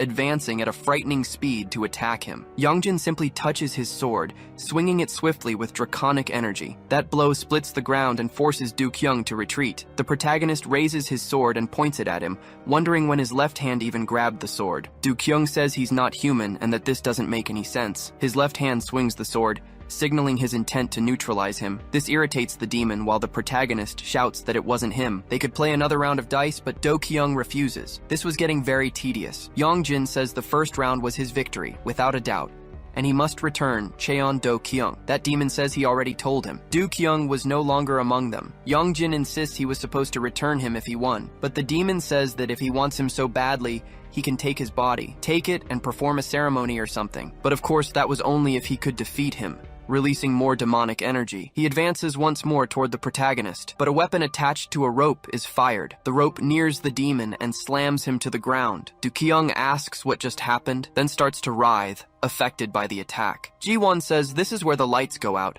and he will be stopped. Youngjin asks how they knew where he was. Jinwoo tells him to check his tie. Then the protagonist sees a tracker attached to it. They apologize, saying they were worried about him. They knew he had told them not to come, but they couldn't let him come alone, knowing how dangerous this was. And more importantly, one of his friends boasts that his own swordsmanship is better. Hisu tells him to unleash his powers like last time, but suddenly the sky turns dark, and they look up, seeing 2 dice barrels being created. Thus the two are trapped, and Dukong returns, hovering in the sky. He lands on the ground, asking what that was about. He told him to come alone, and Youngjin looks at him with apprehension. Dukong says things will get more interesting this way. Creating another dice barrel, he moves his magic with his arms. The protagonist is startled as he moves the barrels at an absurd speed, trying to follow the movement, but Dukong stops just as quickly, balancing 3 barrels in a row. Youngjin asks what that was, but Dukong says only one of them is empty, and he cuts one of the barrels in half, announcing that was the one. The protagonist shouts for Jiwan and Hisu, but Dukong says it's useless. The moment his friends entered the barrels, they were completely isolated from the world. But anyway, now he has to choose one. He has to save at least one of them. Youngjin is speechless. Dukong tells him not to worry, swearing that whoever he chooses won't even know what hit them when they're defeated. He finds them quite pitiful, as those poor souls came here to save him, but it seems one of them is about to be defeated because of the protagonist. Youngjin tells him to release them, saying he only wanted his life and he'll give him what he wants. Dukong asks why he should accept, because honestly, he could have just dragged him from school. The only reason he made this a bet was for his own amusement. And then he asks who he will save. He must choose quickly, as his friends will run out of air at this rate. There are no air vents, and they would never be able to breathe in there. So, as the seconds tick by, he'll see what happens to his friends. He demonstrates their shortness of breath, and then tells him to choose. Youngjin's heart starts to beat faster. Dukong laughs, telling him to look at his face because it was about time to see him in trouble. It was what he deserved for being so annoying. Then he says he'll give a hint, tapping one of the barrels, saying the girl was in there. Then he bursts into laughter while the protagonist stares at him coldly. Dragon energy begins to circulate in Youngjin's body, but he holds back, knowing Dukong's body could be injured. So, if he damages the barrels, he could harm his friends in the process. He wonders what he could do to save them. The black dragon awakens in his body, and he grips the sword tighter. Youngjin senses this and moves his body without a second thought. His advance was at an immense speed, leaving trails of his power behind. Dukong is surprised by this. The sword slices precisely through each of the barrels. Inside one of them, Jiwan is freed as the blade's movement curves perfectly around his body. The protagonist manages to save both of his friends, but the one hit by the blow was Dukong. That was the shaman's sword. It had only affected the gambling demon, as it only strikes unholy beings. Jiwan falls to the ground, asking if he's safe. He hadn't been affected, and questions what just happened. That demon was thrown to the ground, out of the body. He falls, weakened, and Jiwan says he has to record an image of the gambling spirit, but he knew the intense magnetic field prevents image recording. Youngjin tells him to grab Dukong and get out of there immediately. The gambling demon wonders what that was and what had just happened. He questions the strange power as the black dragon's energy takes over the protagonist. Jiwan says they should go, but the protagonist tells his friends to go on ahead. He'll follow them as soon as he's done there. Hisu asks what this is about, saying he can't do this and they need to go now. The protagonist says that if he goes with them, he'll put them in danger, so they should leave quickly. Jiwan says they should go, because if they stay, they'll just get in the way. Considering the state the gambling spirit is in, Youngjin surely has everything under control. The gambler begins to get up, irritated, but his attacks are stopped by Youngjin's precise strikes. He continues his relentless assault, and Jiwan can see that everything is under control. That demon becomes wary of the manifesting energy, thinking that this can't be happening, until the figure of the masked man appears in his head and he starts to leave. His demonic body grows stronger, and smoke pours from it. The protagonist is confused as the demon writhes.